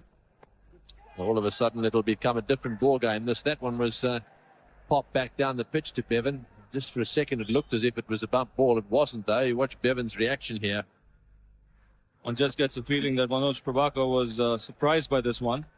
Just puts his bat out there and it almost carried back to Michael Bevan.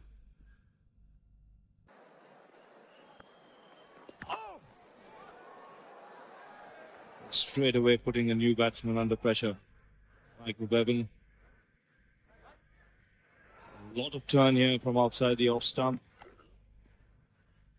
In fact, too much. Prabhakar totally surprised by that one.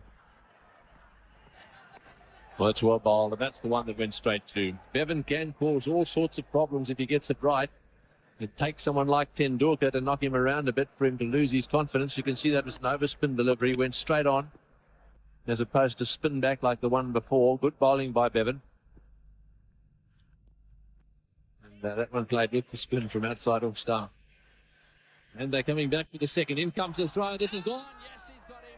No, he hasn't. Yes, he's given him. He's given him. That's very good fielding. A magnificent throw right alongside the bails. Ricky Ponting is a little beauty in the field, I tell you. He's quick. His throws are flat and straight. And that was the case on that occasion.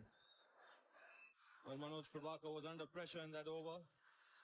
And here, the moment he turned round for the second run, one could see that he was in trouble with Ricky Ponting, one of the better fielders in the Australian team, coming in from mid-wicket. And a beautiful throw to Ian Healy and catching Prabhakar a yard out of his ground. So another wicket gone, 147 for 5 India. Mayan Mongia, has made a useful contribution with the bat on numerous occasions for this Indian side. New batsman. Wicketkeepers normally pick the spinners pretty well. And, this time they set it for one.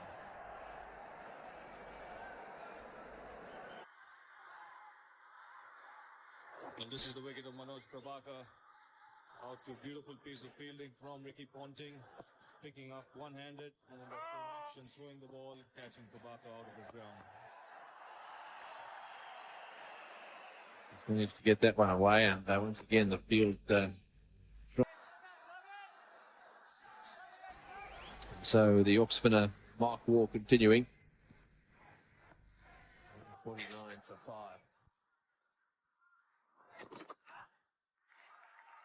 Usually for a single there. Yes, Ricky Ponting is deadly dangerous in the field. Very deceptive. He's small and he's very quick. And, this is just another angle on the bails coming off. The bat wasn't quite there yet. Just watch how quickly he gets rid of the ball. Picks it up and whack, off she goes. And he's watching it, and I think he knows at that stage, waiting for the finger to come up, and that's the end of that. It's a good fielding, that. You've got one in quickly, and you've got it in straight. It results in a run out.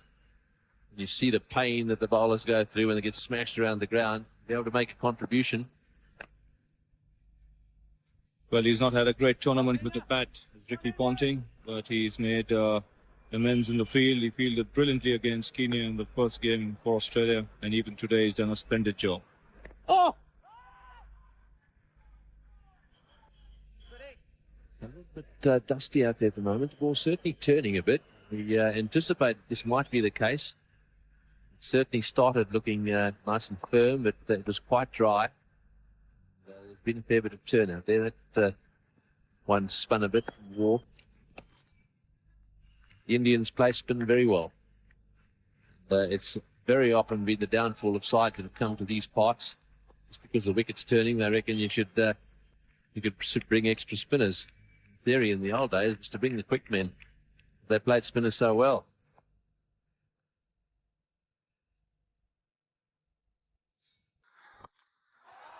Oh, he's got that one away into the gap, and that's gone for 4. That's well played. That's good placement. A short delivery. That's the end of the over. 155 for 5. 32 overs have been bowled now, and so it's 155 for 5. Just another little gem of an innings. We'll get India right up there, but that's what it's going to need. Yes, this is a vital match, this one.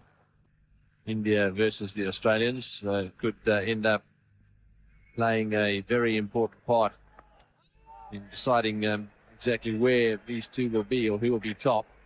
The other vital match in the other group, Group B, is the one between South Africa and Pakistan. South Africa are having a marvellous time of it. Pakistan haven't been beaten yet either. And that match could well decide who's top of their group.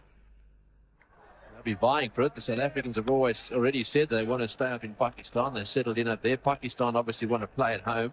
So certainly the side that wins there will end up playing in Pakistan.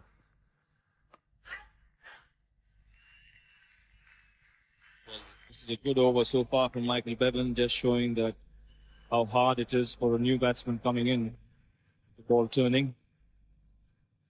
This is the other match coming up in India, West Indies versus Kenya, 29th February.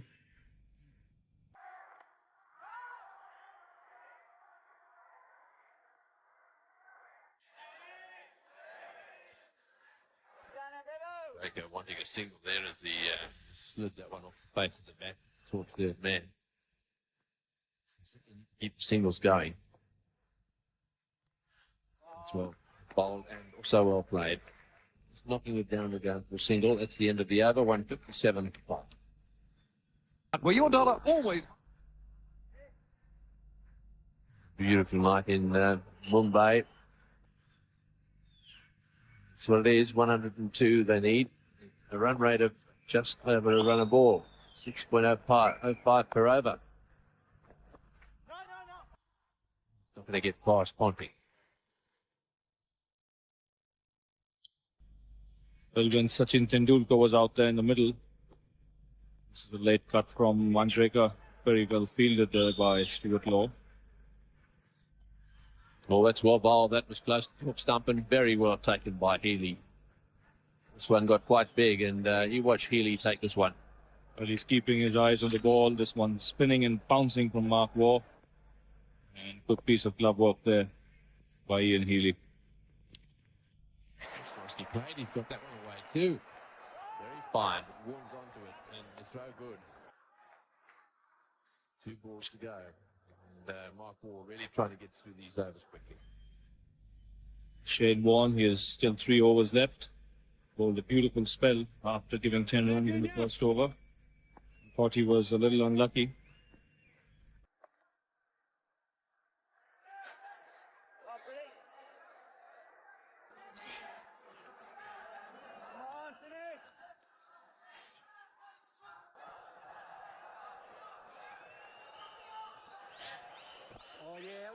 I'll get one.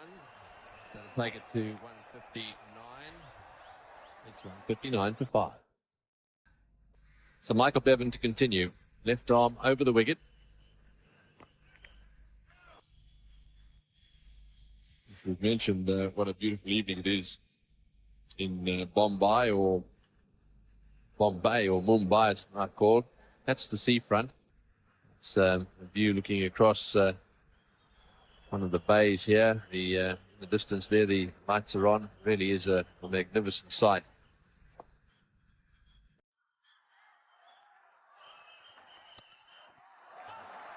That's well played. That's beautifully played. That's screaming away to the fence. Now, that is good timing. Really waited for that one. As I said, he bowls it quite fast, and he just played it perfectly. Well, a little bit of width here from Michael Bevan, but look how late Sanjay Manjrekar plays that shot. That's the reason why he got the placement right. Came down on it hard. 4 runs moment. It beat the infield. So is it just possible that Manjrekar could be the man to come to the party here? He's got 43 now, 71 balls, just beginning to look very confident.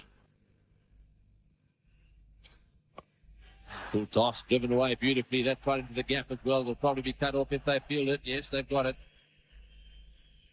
It's Stuart Law down there. The Australians don't make many mistakes.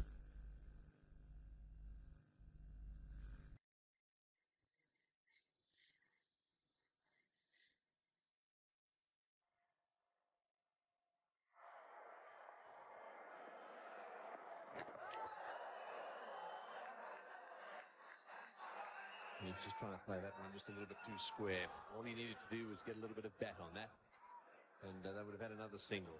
And bear in mind, they've got to try and score at 6 and over. Keep it round about there without losing wickets. They could be okay. They'll get 2 here. It's 168 for 5. Needed.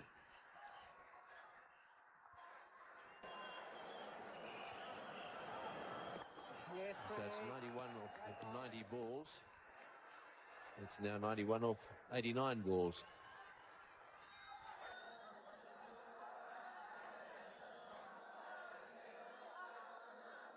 So all they're going to do is keep it up at a run a ball. That's not easy.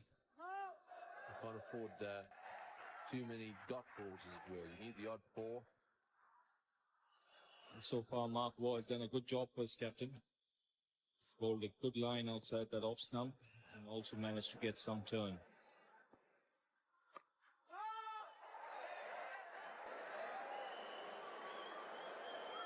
He's had a wonderful day today for Australia. Brilliant 100. The Australians batted and done a good job when Tendulkar was on the rampage. That one's just a little bit short, and once again very close. The direct hit was required there. He's just wide of the stumps.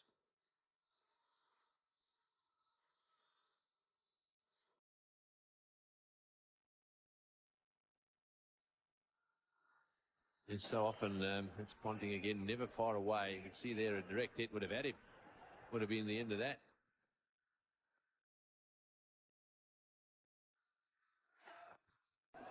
He's got that away fine, and this is running very quickly over this outfield, but Warren will cut it off.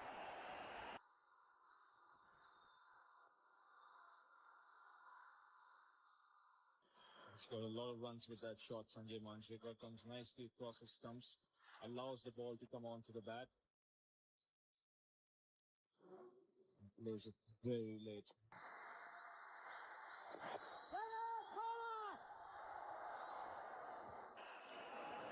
Stephen Wall, the fieldsman on that occasion. A match in this group is going to take place in Nagpur, and that's on Friday the 1st of March. Pretty important match from Australia's point of view. They can't afford to lose a single game. And then, of course, India play against Sri Lanka, and that's a vitally important match too. That's coming to you from Delhi on Saturday the 2nd. And then the other big match, the Australian match against the West Indies, they can't afford to lose that one. That's on Monday the 4th of March, and that's coming to you from Jaipur. So 3 big matches in this group, especially that West Indies match against Australia, and also the India game against Sri Lanka. That should be an interesting one, Ravi.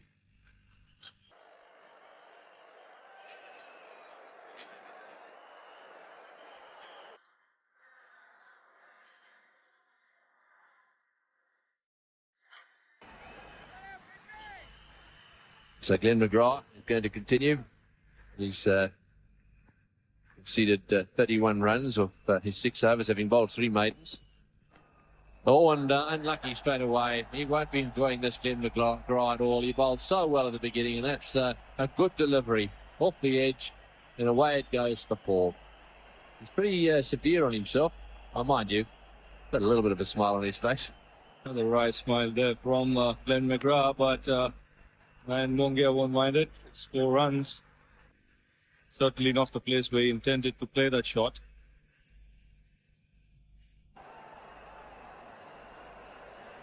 This match still not over as yet. Manjrekar there on 49.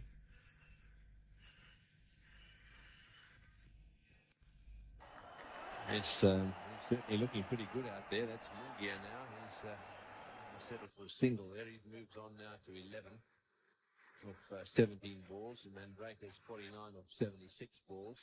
They can put together a decent partnership. Well, then who knows? All they'll be trying to do is get themselves within striking distance, and then they can really have a go. And they'll hope that they do just a little bit better than Australia did at the end of their innings, where they really suffered from run-outs and didn't really get together at all. Well bowled. Oh, that's a beautiful leg cut up from McGrath.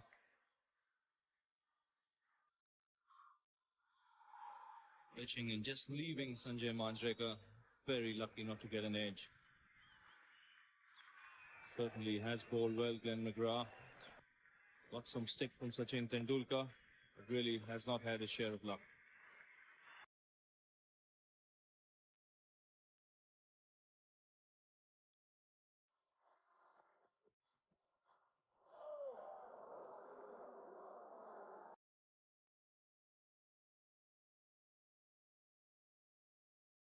Attempted square cut here from Manjrekar, but the ball was too close to his body to allow him to play that shot.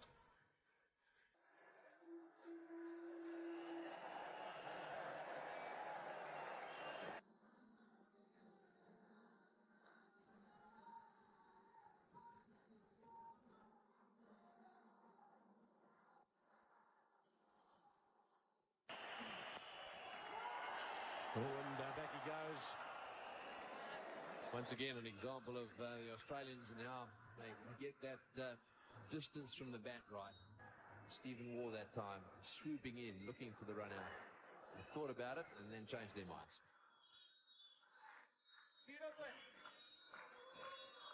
That's right, they're right up there in the circle.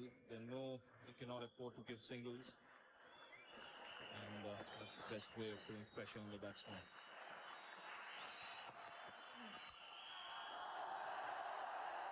That's well played.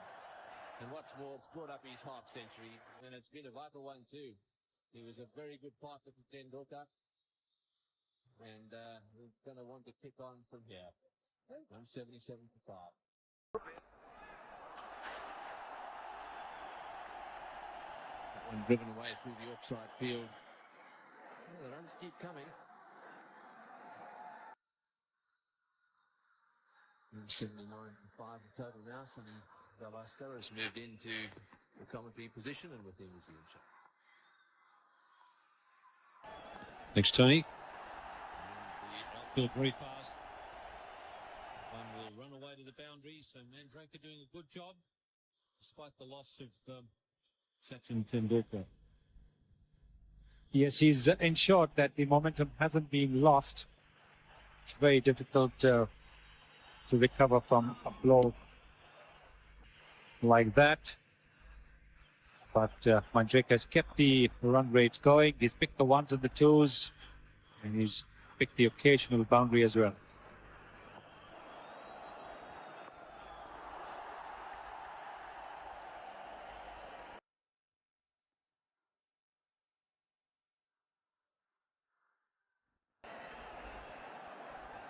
So strike rate has been pretty good for Mandrake. Had a bit of a steadying influence on Sachin Tendulkar. And Tendulkar was on fire and just looked like he might get carried away a little bit.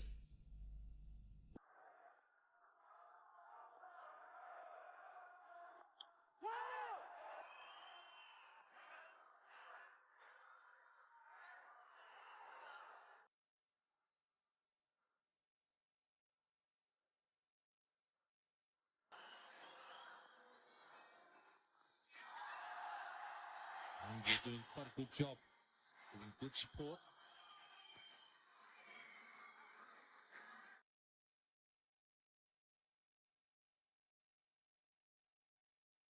Mongia is a very courageous cricketer, also a very intelligent one. It's 185 for 5. So that's certainly very achievable. 74 from 12 overs. 5 wickets in hand. It's really a matter of the class of some of those 5 wickets. That's beautiful played away there. Pass point by Mongia. He's in good form. He played well against the West Indies. He's also opened the innings for India in a test match, so he knows how to play the quicker bowlers. A little bit of width there that McGrath given him. And that's good enough for Mongia to latch onto it.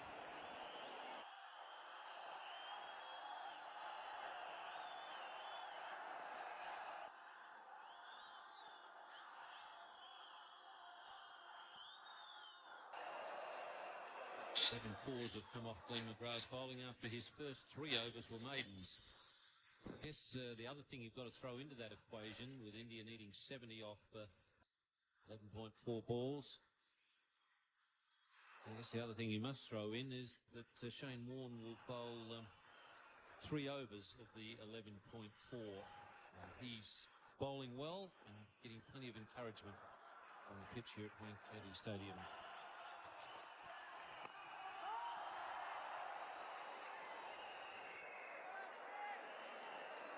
That is going to be a very crucial part of the Australian tactics over here. Those 3 overs from Warne, because he's had some fabulous figures here. He's given away only 22 runs off his 7 overs. Presumably, if he gives even 5 runs an over, that may not be enough for India.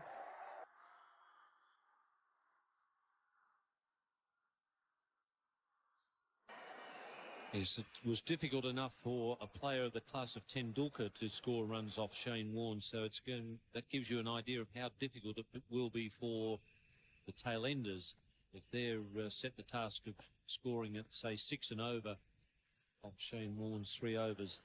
That will be difficult. That's beautifully played.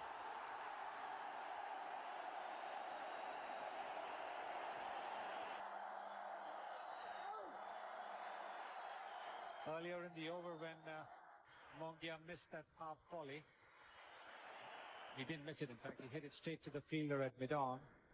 You could see him wring his hands in despair because he knew that he'd missed out on a boundary. But this time he's made no mistake.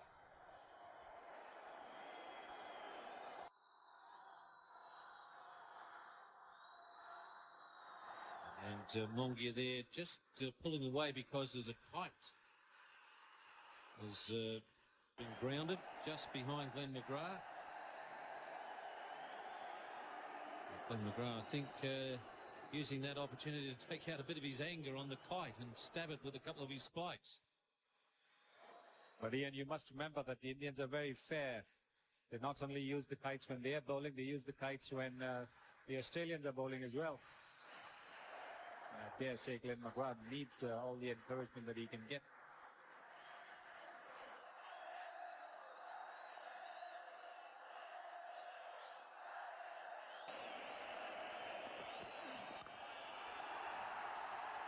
That one's really bouncing away. It's on the pitch area. They won't get to the boundary, but Mongia is running well.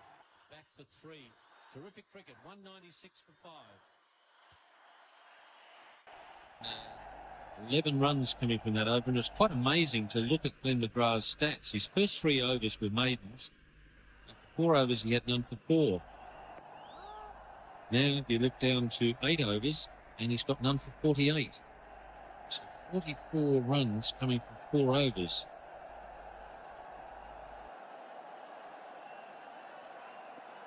And 8 boundaries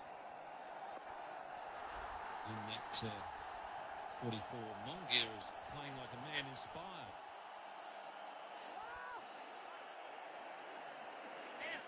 That's the 50 partnership up. Mongia certainly played his part in that 50 partnership. This is a very well placed shot by Mongia, and it just goes to show the spirit that the Australians have. They're not going to make it easy for the Indians. With the geo round, the ball does tend to slow down as it approaches the boundary ropes.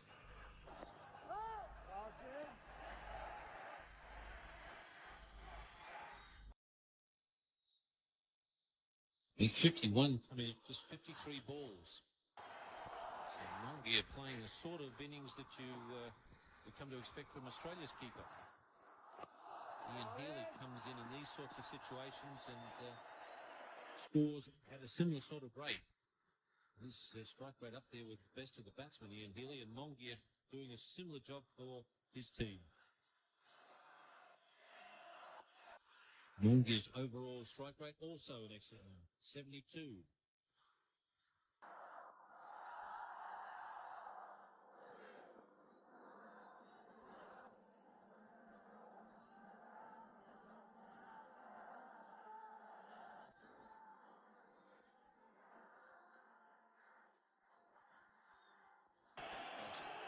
That's good save. That was hit well. It's 199 for 5.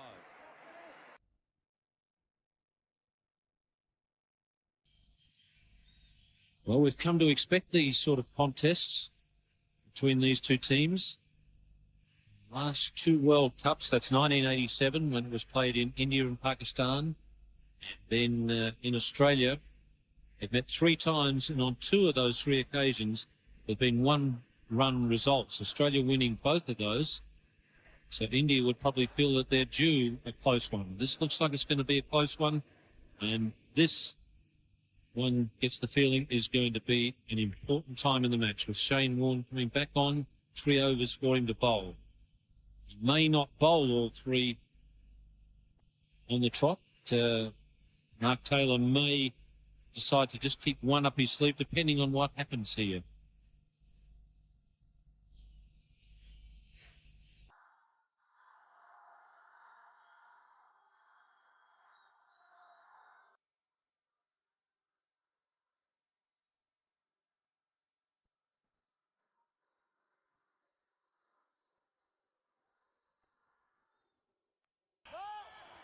So it was 60 balls when Warne came into the attack, and he'll bowl 18 of those 60. And they really must try and take maybe just a single of him.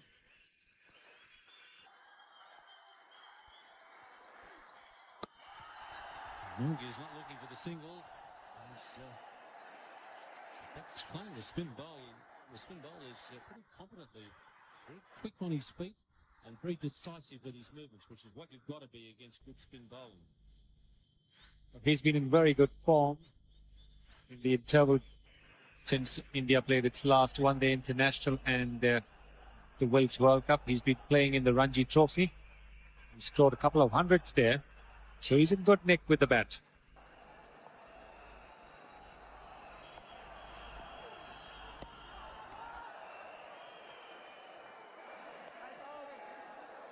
Draker had some problems with Shane Warne when he first came to the crease.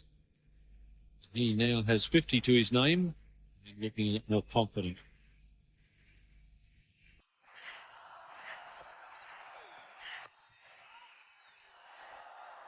The other thing that comes into it is Shane Warne's been having some problems with his fingers. He had an injection a couple of weeks before he came on this tour, perhaps a week before he came on this tour, to try and correct a bit of a problem between his fingers.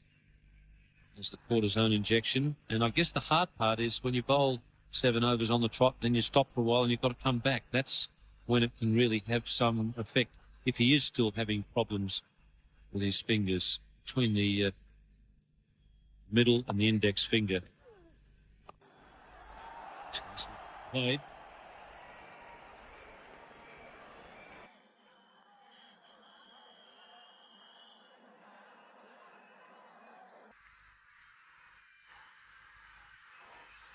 Warne showing there that he would rather have the batsman driving him than cutting him. That's good thinking, because with the ball spinning like it is, not all that easy to drive him through the offside.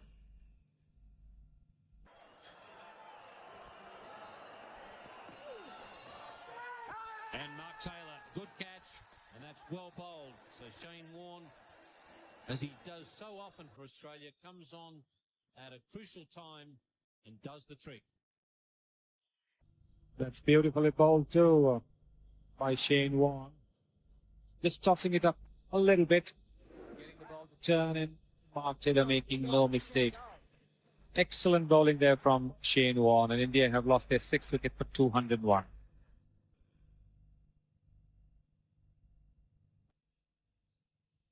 Anil Kumble is the new batsman for India. He's at the non-strikers end. Shane Warne picking up that wicket with the last ball of his 8th over. Kumble with an average of 9. Top score of 24. Steve Waugh now is on the Tata end. He's going to be bowling to Mandraker. Field pretty well spread for Steve Waugh. Quite happy to give the single to the batsman who's in form, in Mandraker, and let Kumble have the strike, and that's intelligent batting from Mandraker.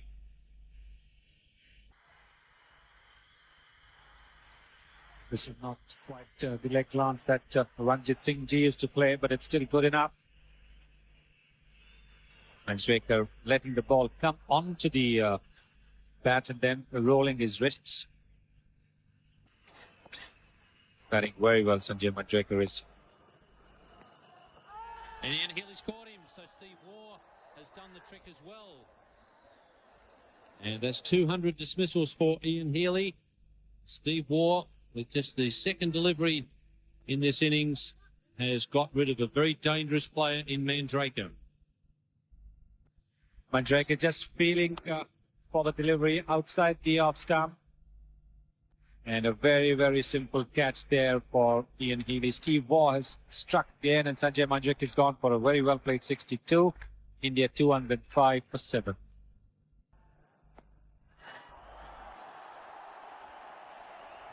Srinath was very keen to get out there. Crossed well on the field, and you can see why he was keen to get out there.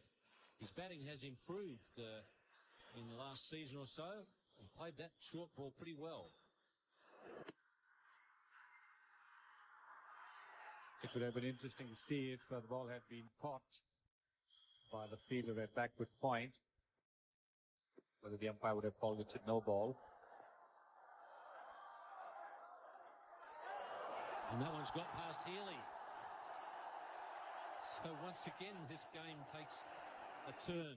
Just as you think with 2 quick wickets falling, Mongia and Mandraker, suddenly India get 2 boundaries, and once again they've got a sniff of victory.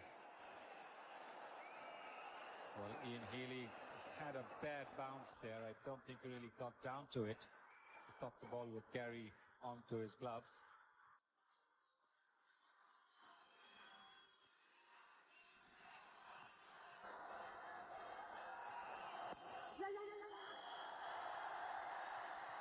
Shane Warne got rid of Mongia, and some credit must go to the Australian captain for keeping the slip in. Yes, with the kind of turn that Shane Warne was getting from this pitch, there's always a possibility of a catch in the slips. This time there was a straightforward catch to Ian Healy that got rid of the dangerous Manjrekar.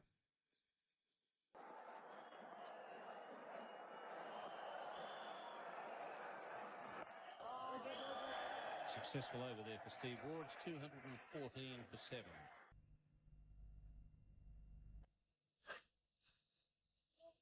"13 runs came from that last over, even though India did lose a wicket. 45 needed from 48 balls. Shane Warne is going to continue now at the pavilion end, having got rid of Mongia and then seeing Manjrekar get out at the other end. Mark Taylor will probably be encouraged to bowl Warne right through now to the 10. If he hadn't got a wicket in those first 2 overs, he may well have considered just keeping one more over from Warne at the end. I think now he'll go through to 10. Mark Taylor staying in the slip position with Srinath on strike.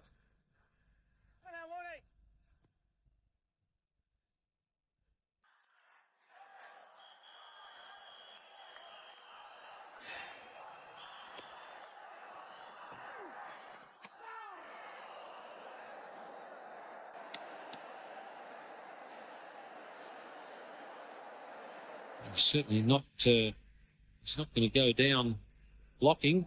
Javagal Srinath. That won't be an easy shot to hit. It's Shane Warne, not hit in the middle anyhow.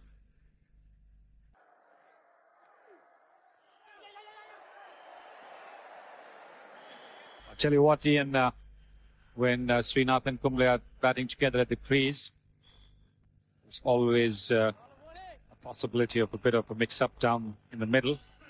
Both of them at one end, or a lot of hand waving will be going on out there. He's quite keen to run, Srinath. He's played a lot of tip and run cricket in his younger days when you had to run every time you hit the ball. It's also one way to get to the non-strikers end, keep the scoreboard moving. Neil Kumble has the better record. He's got 3 first-class centuries in India, so Srinath reckons that it might be a good idea to give Kumble more of a strike. Kumble also a leg spinner, so he might possibly know a few of Shane Warne's tricks.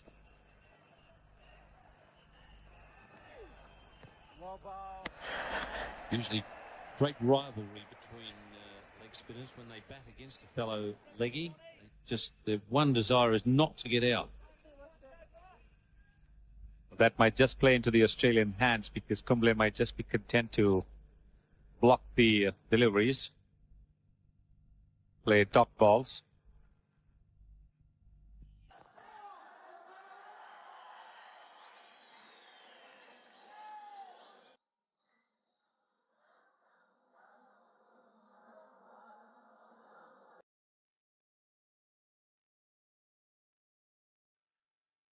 .43 needed from 43 balls. But only 3 wickets in hand now for India.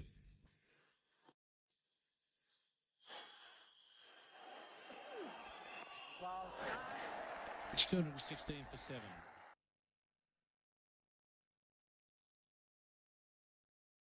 Well, the 2 umpires have just had a bit of a chat. They've had their sheets out where they mark down the number of overs of each bowler. And they've also pointed up at the scoreboard, suggesting that there is a bit of a mistake on the scoreboard. And now they're checking with the captain, Mark Taylor,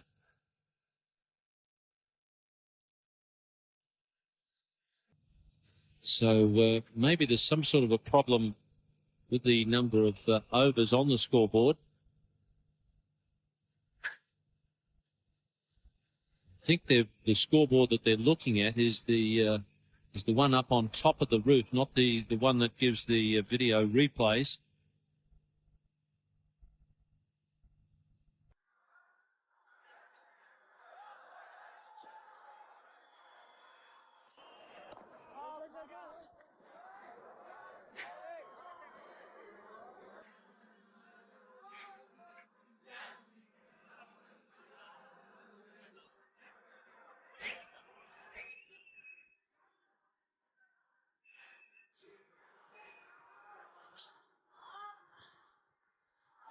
Just wide of Healy, and that'll be 4. And Steve Waugh has picked up a wicket, but there have been a number of boundaries coming off his bowling. India stay in this fight. They're hanging on by the fingernails. Well, not the kind of shots that you would find in the coaching books. But that picture out there just goes to show you what it meant to the Australians.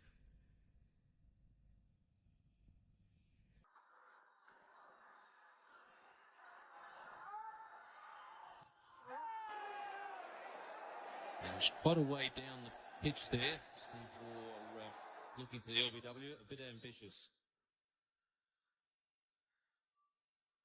He is clearly going down the leg side, this one. Anil Kumble, the tall man. That his footwork at least has been a little bit more positive than those who batted in the top order. Some of those who batted in the top order. Yes, I'm starting to see what you mean about this running between wickets, Sonny. Well, because Srinath is going to start running from the other end. And Kumble is not going to be very keen unless he's very certain that there is a run in it. That there's going to be a lot of screaming, no, yes, go back.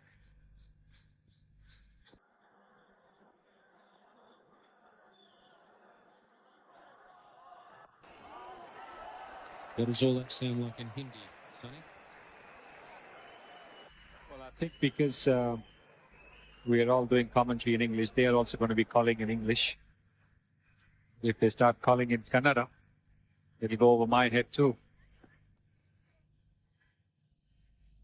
Like a lot of bouncers used to do.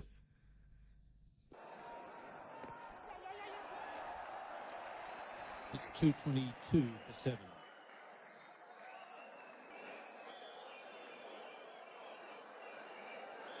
Well, it's 2:22, and umpire Shepherd keeping 1 foot off the ground there because it is a double Nelson. Any derivative of 111, he likes to keep 1 foot off the ground. Slightly superstitious man from Gloucestershire.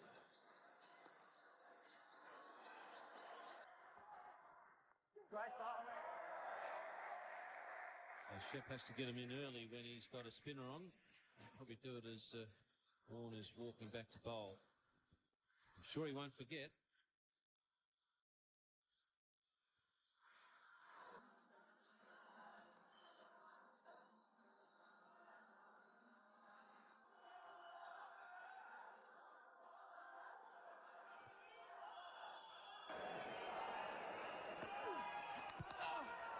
Flipper and maybe an inside edge.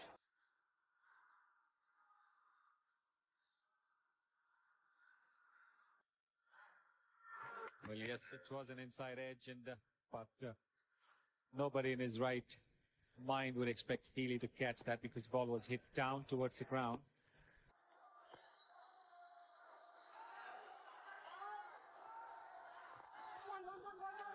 Warne with a chance. No, can't get away with throw.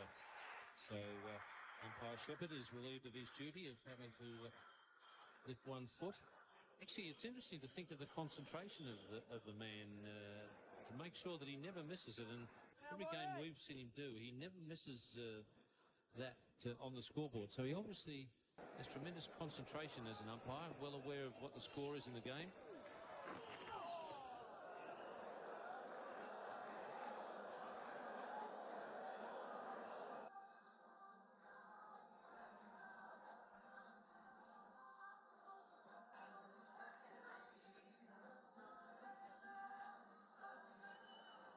So 36 from 32, and Shane Warne only has 2 balls to go.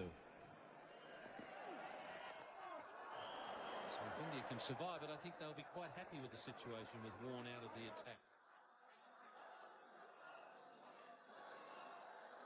Yes, perhaps, but if Michael Bevan comes into bowl, then it might be again a little bit more difficult to score off. I think the Indians would prefer the quicker bowlers to come on, use the pace of their deliveries to score off. And a wide signal by umpire Shepherd, so there's a bonus run for India.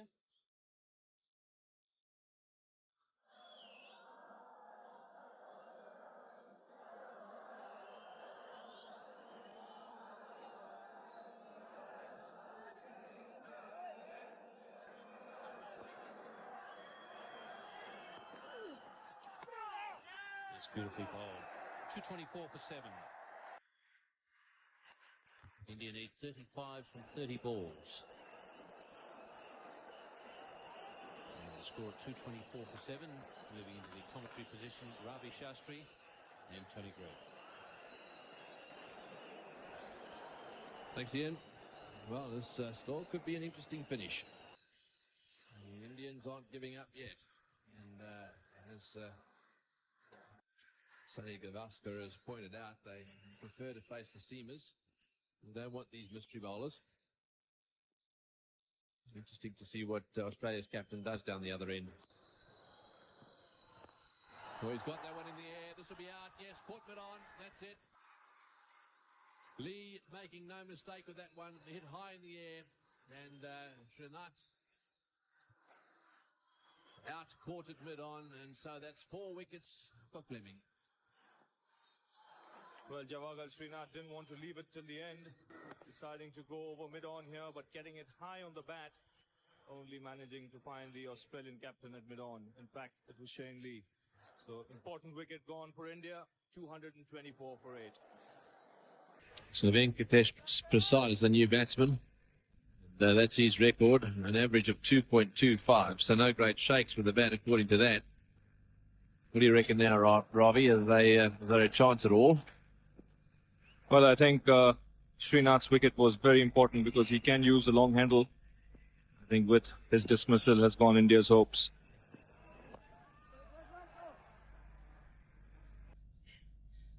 Damien Fleming has had a wonderful day out in the middle, grabbing the opportunity given to him because of Craig McDermott's injury.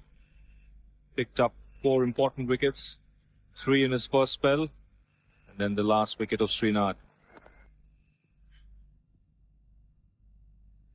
Yes, he certainly has, coming into the side to replace Craig McDermott, who's about to arrive home, or probably has just arrived home.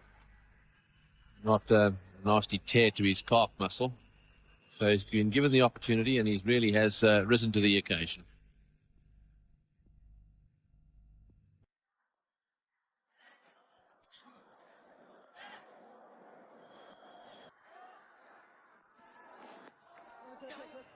So they'll scurry through for every possible single they can get.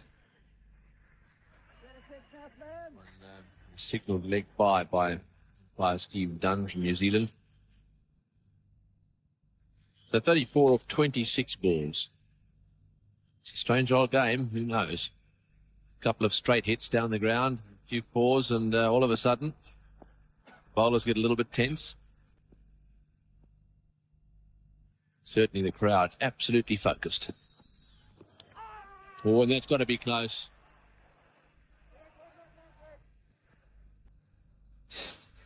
Well, let's have another look at that one. Umpire Dunn didn't seem to have any hesitation giving it not out. Let's have a look. Well, Kumble here trying to swing across the line, and this delivery would have missed leg stump. That's the reason why umpire Dunn didn't give any decision there. But what India desperately need at this stage is some boundaries. One certainly swung in a bit. Oh, he's got that one away. That's magnificently placed. The bounce it into the crowd for 4. 6 runs off that over, and the wicket. It's 230 for 8.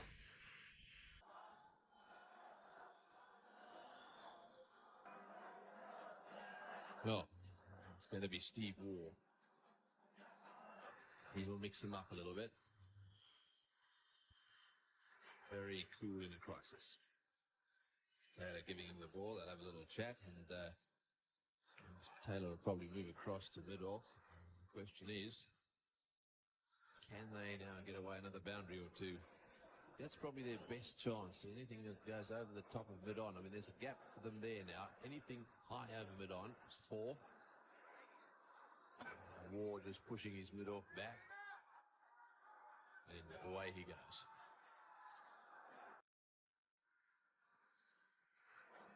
The crowd certainly hushed. They got the feeling they're going to be done here. However, they'll be out of their seats if they get a boundary or two. It's down the leg side, and they'll have to re-bowl that one, and it's a run.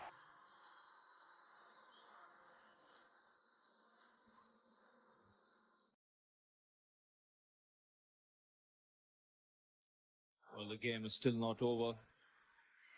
Indians certainly won't mind these 3 runs coming their way.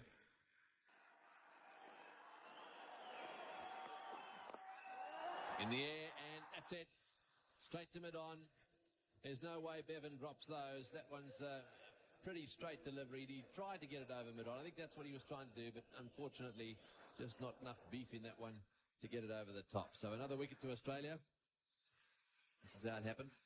Yeah, Venkatesh Prasad, like Srinath earlier, trying to hit the ball over the infield. There was a man at long on wide, but only managed to find Bevan. 231 for 9 India.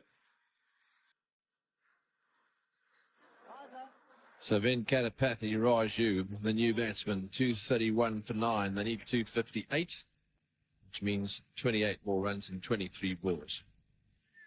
Number 11 for India is down at the non-strikers end. The batsman crossed. They will be carried off the ground, these two, if they get there.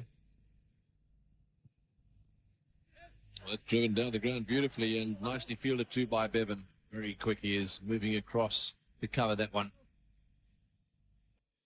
It was nicely played by Kumble. But this is the wicket of Venkatesh Prasad, who tried to hit the ball over mid-on. Went into the safe hands of Michael Bevan. Steve Waugh again doing the trick for Australia. It's a tremendous job here. The picture's nice and clear, which is a good indication of the standards of the lights. 28 more runs, 23 balls. Well, the crowd today has been treated to some wonderful cricket. We've had almost 500 runs scored here today.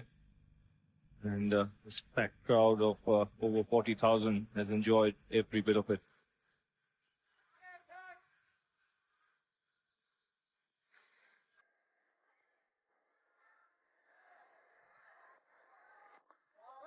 Oliver York at that time managed to get it out of the block hole, but only succeeded in getting it away to mid-on.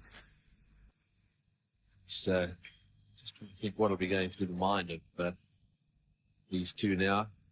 Kumble is not at 11 of 17 balls. He hasn't done too badly, so he's got to try and attain the strike. The Indian team. He's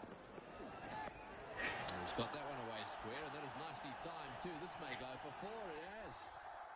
Well, that's very well done. He went down the wicket and then paddled it away past square leg. Well, this is nicely played by Anil Kumble, giving Steve Waugh the charge, and Waugh following him, dropping it a little short, and Anil Kumble helping it on its way to square leg for 4 runs. A welcome boundary at this stage for India. 22 runs required. Could they just do it? Yes, off they go.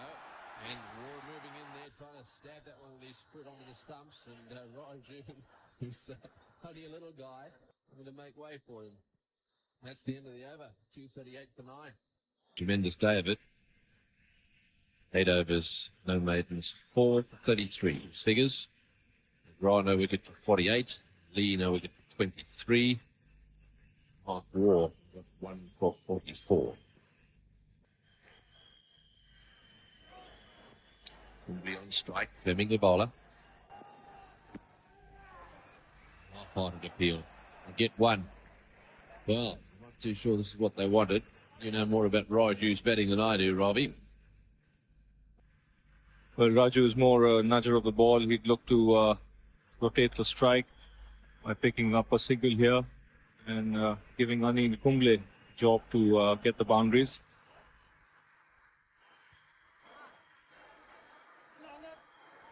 Also a flare up in the back of the grandstand there.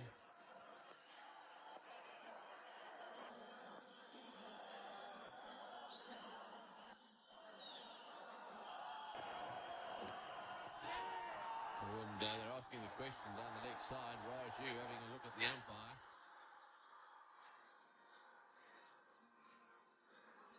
That must have been a close call. For a moment, Steve Dunn must have thought of calling this a wide. Went down the leg side. I think he just flicked the ground there as try to get that one away. Yeah, I thought that was quite wide. 20 runs from 16 balls.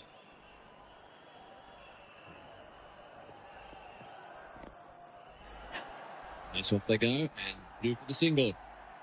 Yes, it was always going to be the objective of Raju to get one and get down the other end. Well, he succeeded.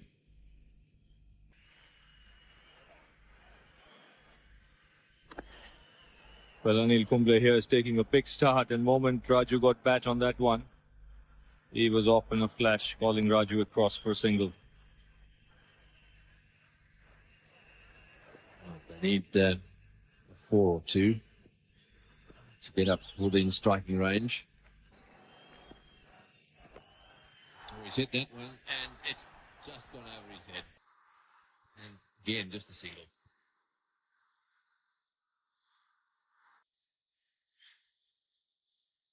How many balls is the question to the umpire then, and signal down to his partner that they're 2 to go.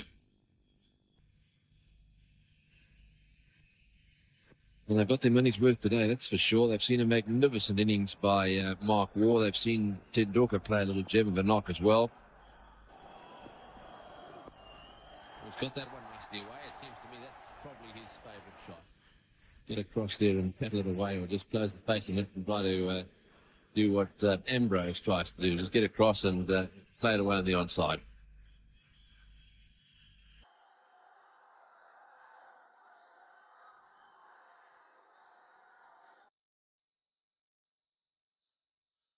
Think about it in the context of what's required now. Such a fine line between Tendulkar staying on for a little longer.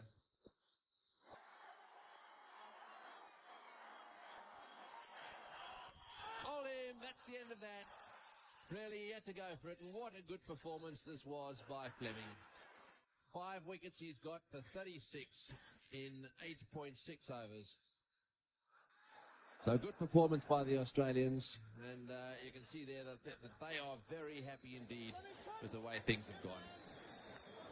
Well, Damien Fleming, yeah, sticking to the basics of bowling straight during the slog overs, so that if the batsman misses, he hits.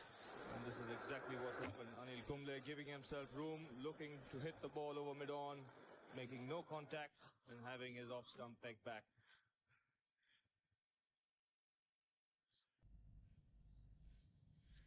So Damien Fleming with that 5-wicket haul ensured that Australia has won this game. Full marks to the Indians, especially after the start they got. They still managed to come back into this game through that wonderful innings from Tendulkar. But really, that innings from Mark Waugh doing the trick for Australia. Yes, it's turned out to be a very good performance. Certainly set up by that partnership initially. After Taylor won the toss and decided to bat, the partnership between Mark Taylor and Mark Waugh got the Australians off to a tremendous start. And it was that start that really set that big score up for them. So from India's point of view, their bowlers, well, they took a little bit of hammer. Wicket takers Prasad, Kumble and Raju.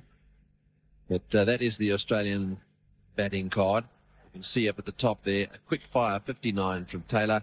Waugh kicked on to make 126 back-to-back centuries in this World Cup. The first time that's ever been done. Stuart Law chipped in before he was caught and bowled by Kumble, and really the rest of them didn't do much at all, which gives you some idea of how well they played at the top end.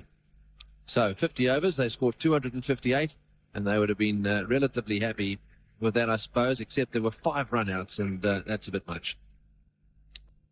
That's right. The Australians lost their way towards the end of the innings.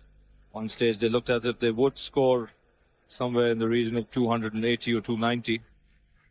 But an impressive performance by the Indians in the latter half of the Australian innings pegged them back to a score of 258, which in the end was still a formidable score.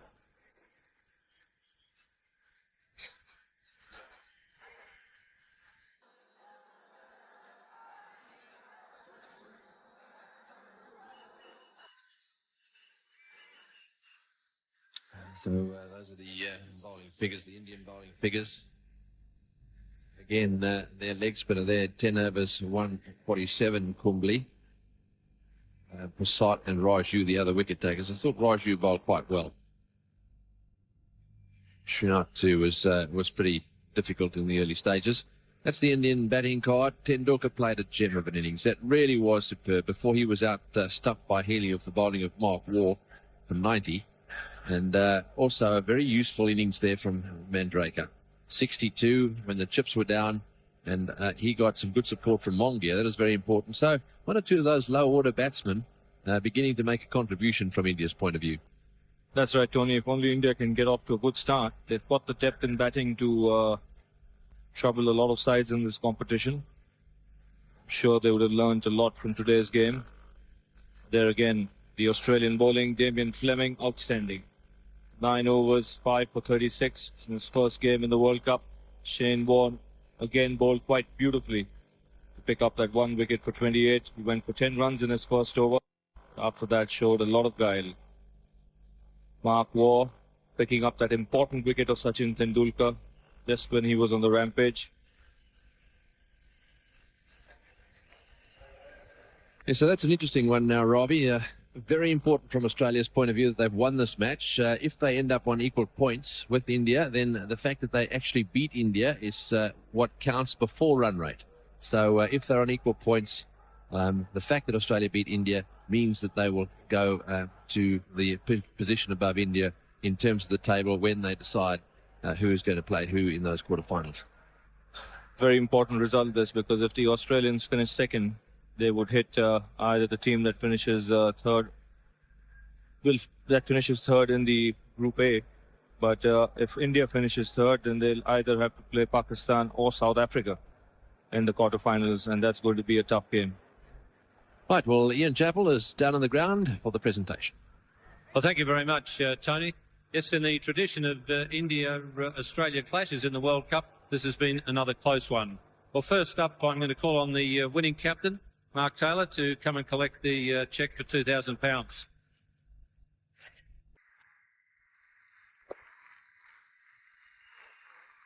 Mark, well done. Congratulations. This, the cheque's in the post, I think, mate. Oh, here we go. We've got one coming for you. And cheque's in the name of the manager, so you won't get your hands on it. A good contest, though. Yeah, good game. I think the toss with Corn helped a bit. I think it was a good wicket to bat on. I think good wicket full stop.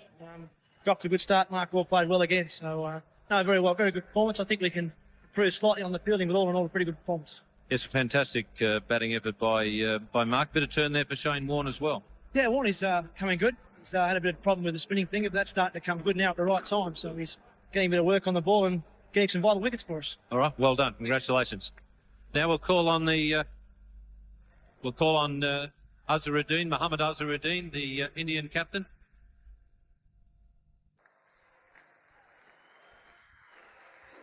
Mohammad, bad luck, but it was a good contest. Yeah, I was pretty disappointed with the result in the end, but I think we did play very well. I mean, we needed a couple of top order batsmen to score runs in the end. You know, we can't expect the tail enders to score runs in the end. Yeah.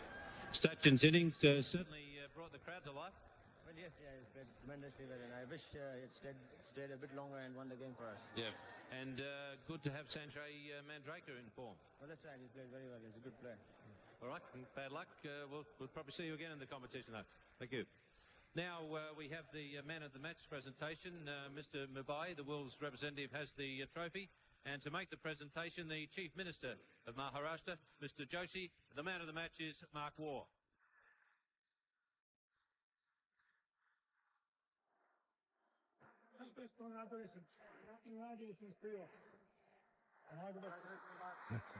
Mark, congratulations. First man ever to score back-to-back centuries in the World Cup. Well done. Oh, is that right, Ian? I didn't know that, but yeah, it's a good feeling to make some runs early in the tournament. You certainly enjoy that opening position. Slats isn't sticking pins in the dial, is he? Yeah, no, Slats is going okay. He's getting stuck into me a little bit, but you know, we've got a job to do, and it's nice to make a few runs. And I guess pretty handy wickets you got there as well. Yeah, that was a bonus, that's for sure. Yeah, any wicket's a bonus for me at the moment, but no, I had a good game tonight. Hope I haven't peaked too early, though. Okay, congratulations, well done. And we've got a check for you as well, Mark. That's the most important, Mark, mate. Well, there we are. A very happy Mark Waugh with back-to-back centuries. It's up now to the commentary position. Yeah, what a wonderful performance there from Mark Waugh. Only man in the World Cup history to score back-to-back centuries, and a good all-round performance by the Australian team. As Mark Taylor pointed out, they do need a little bit of work in the field, but they're coming right at the right time. That was the Group A match. Now in Group B, another match going on today between the United Arab Emirates and New Zealand. That's the way that match finished. That was in Faisal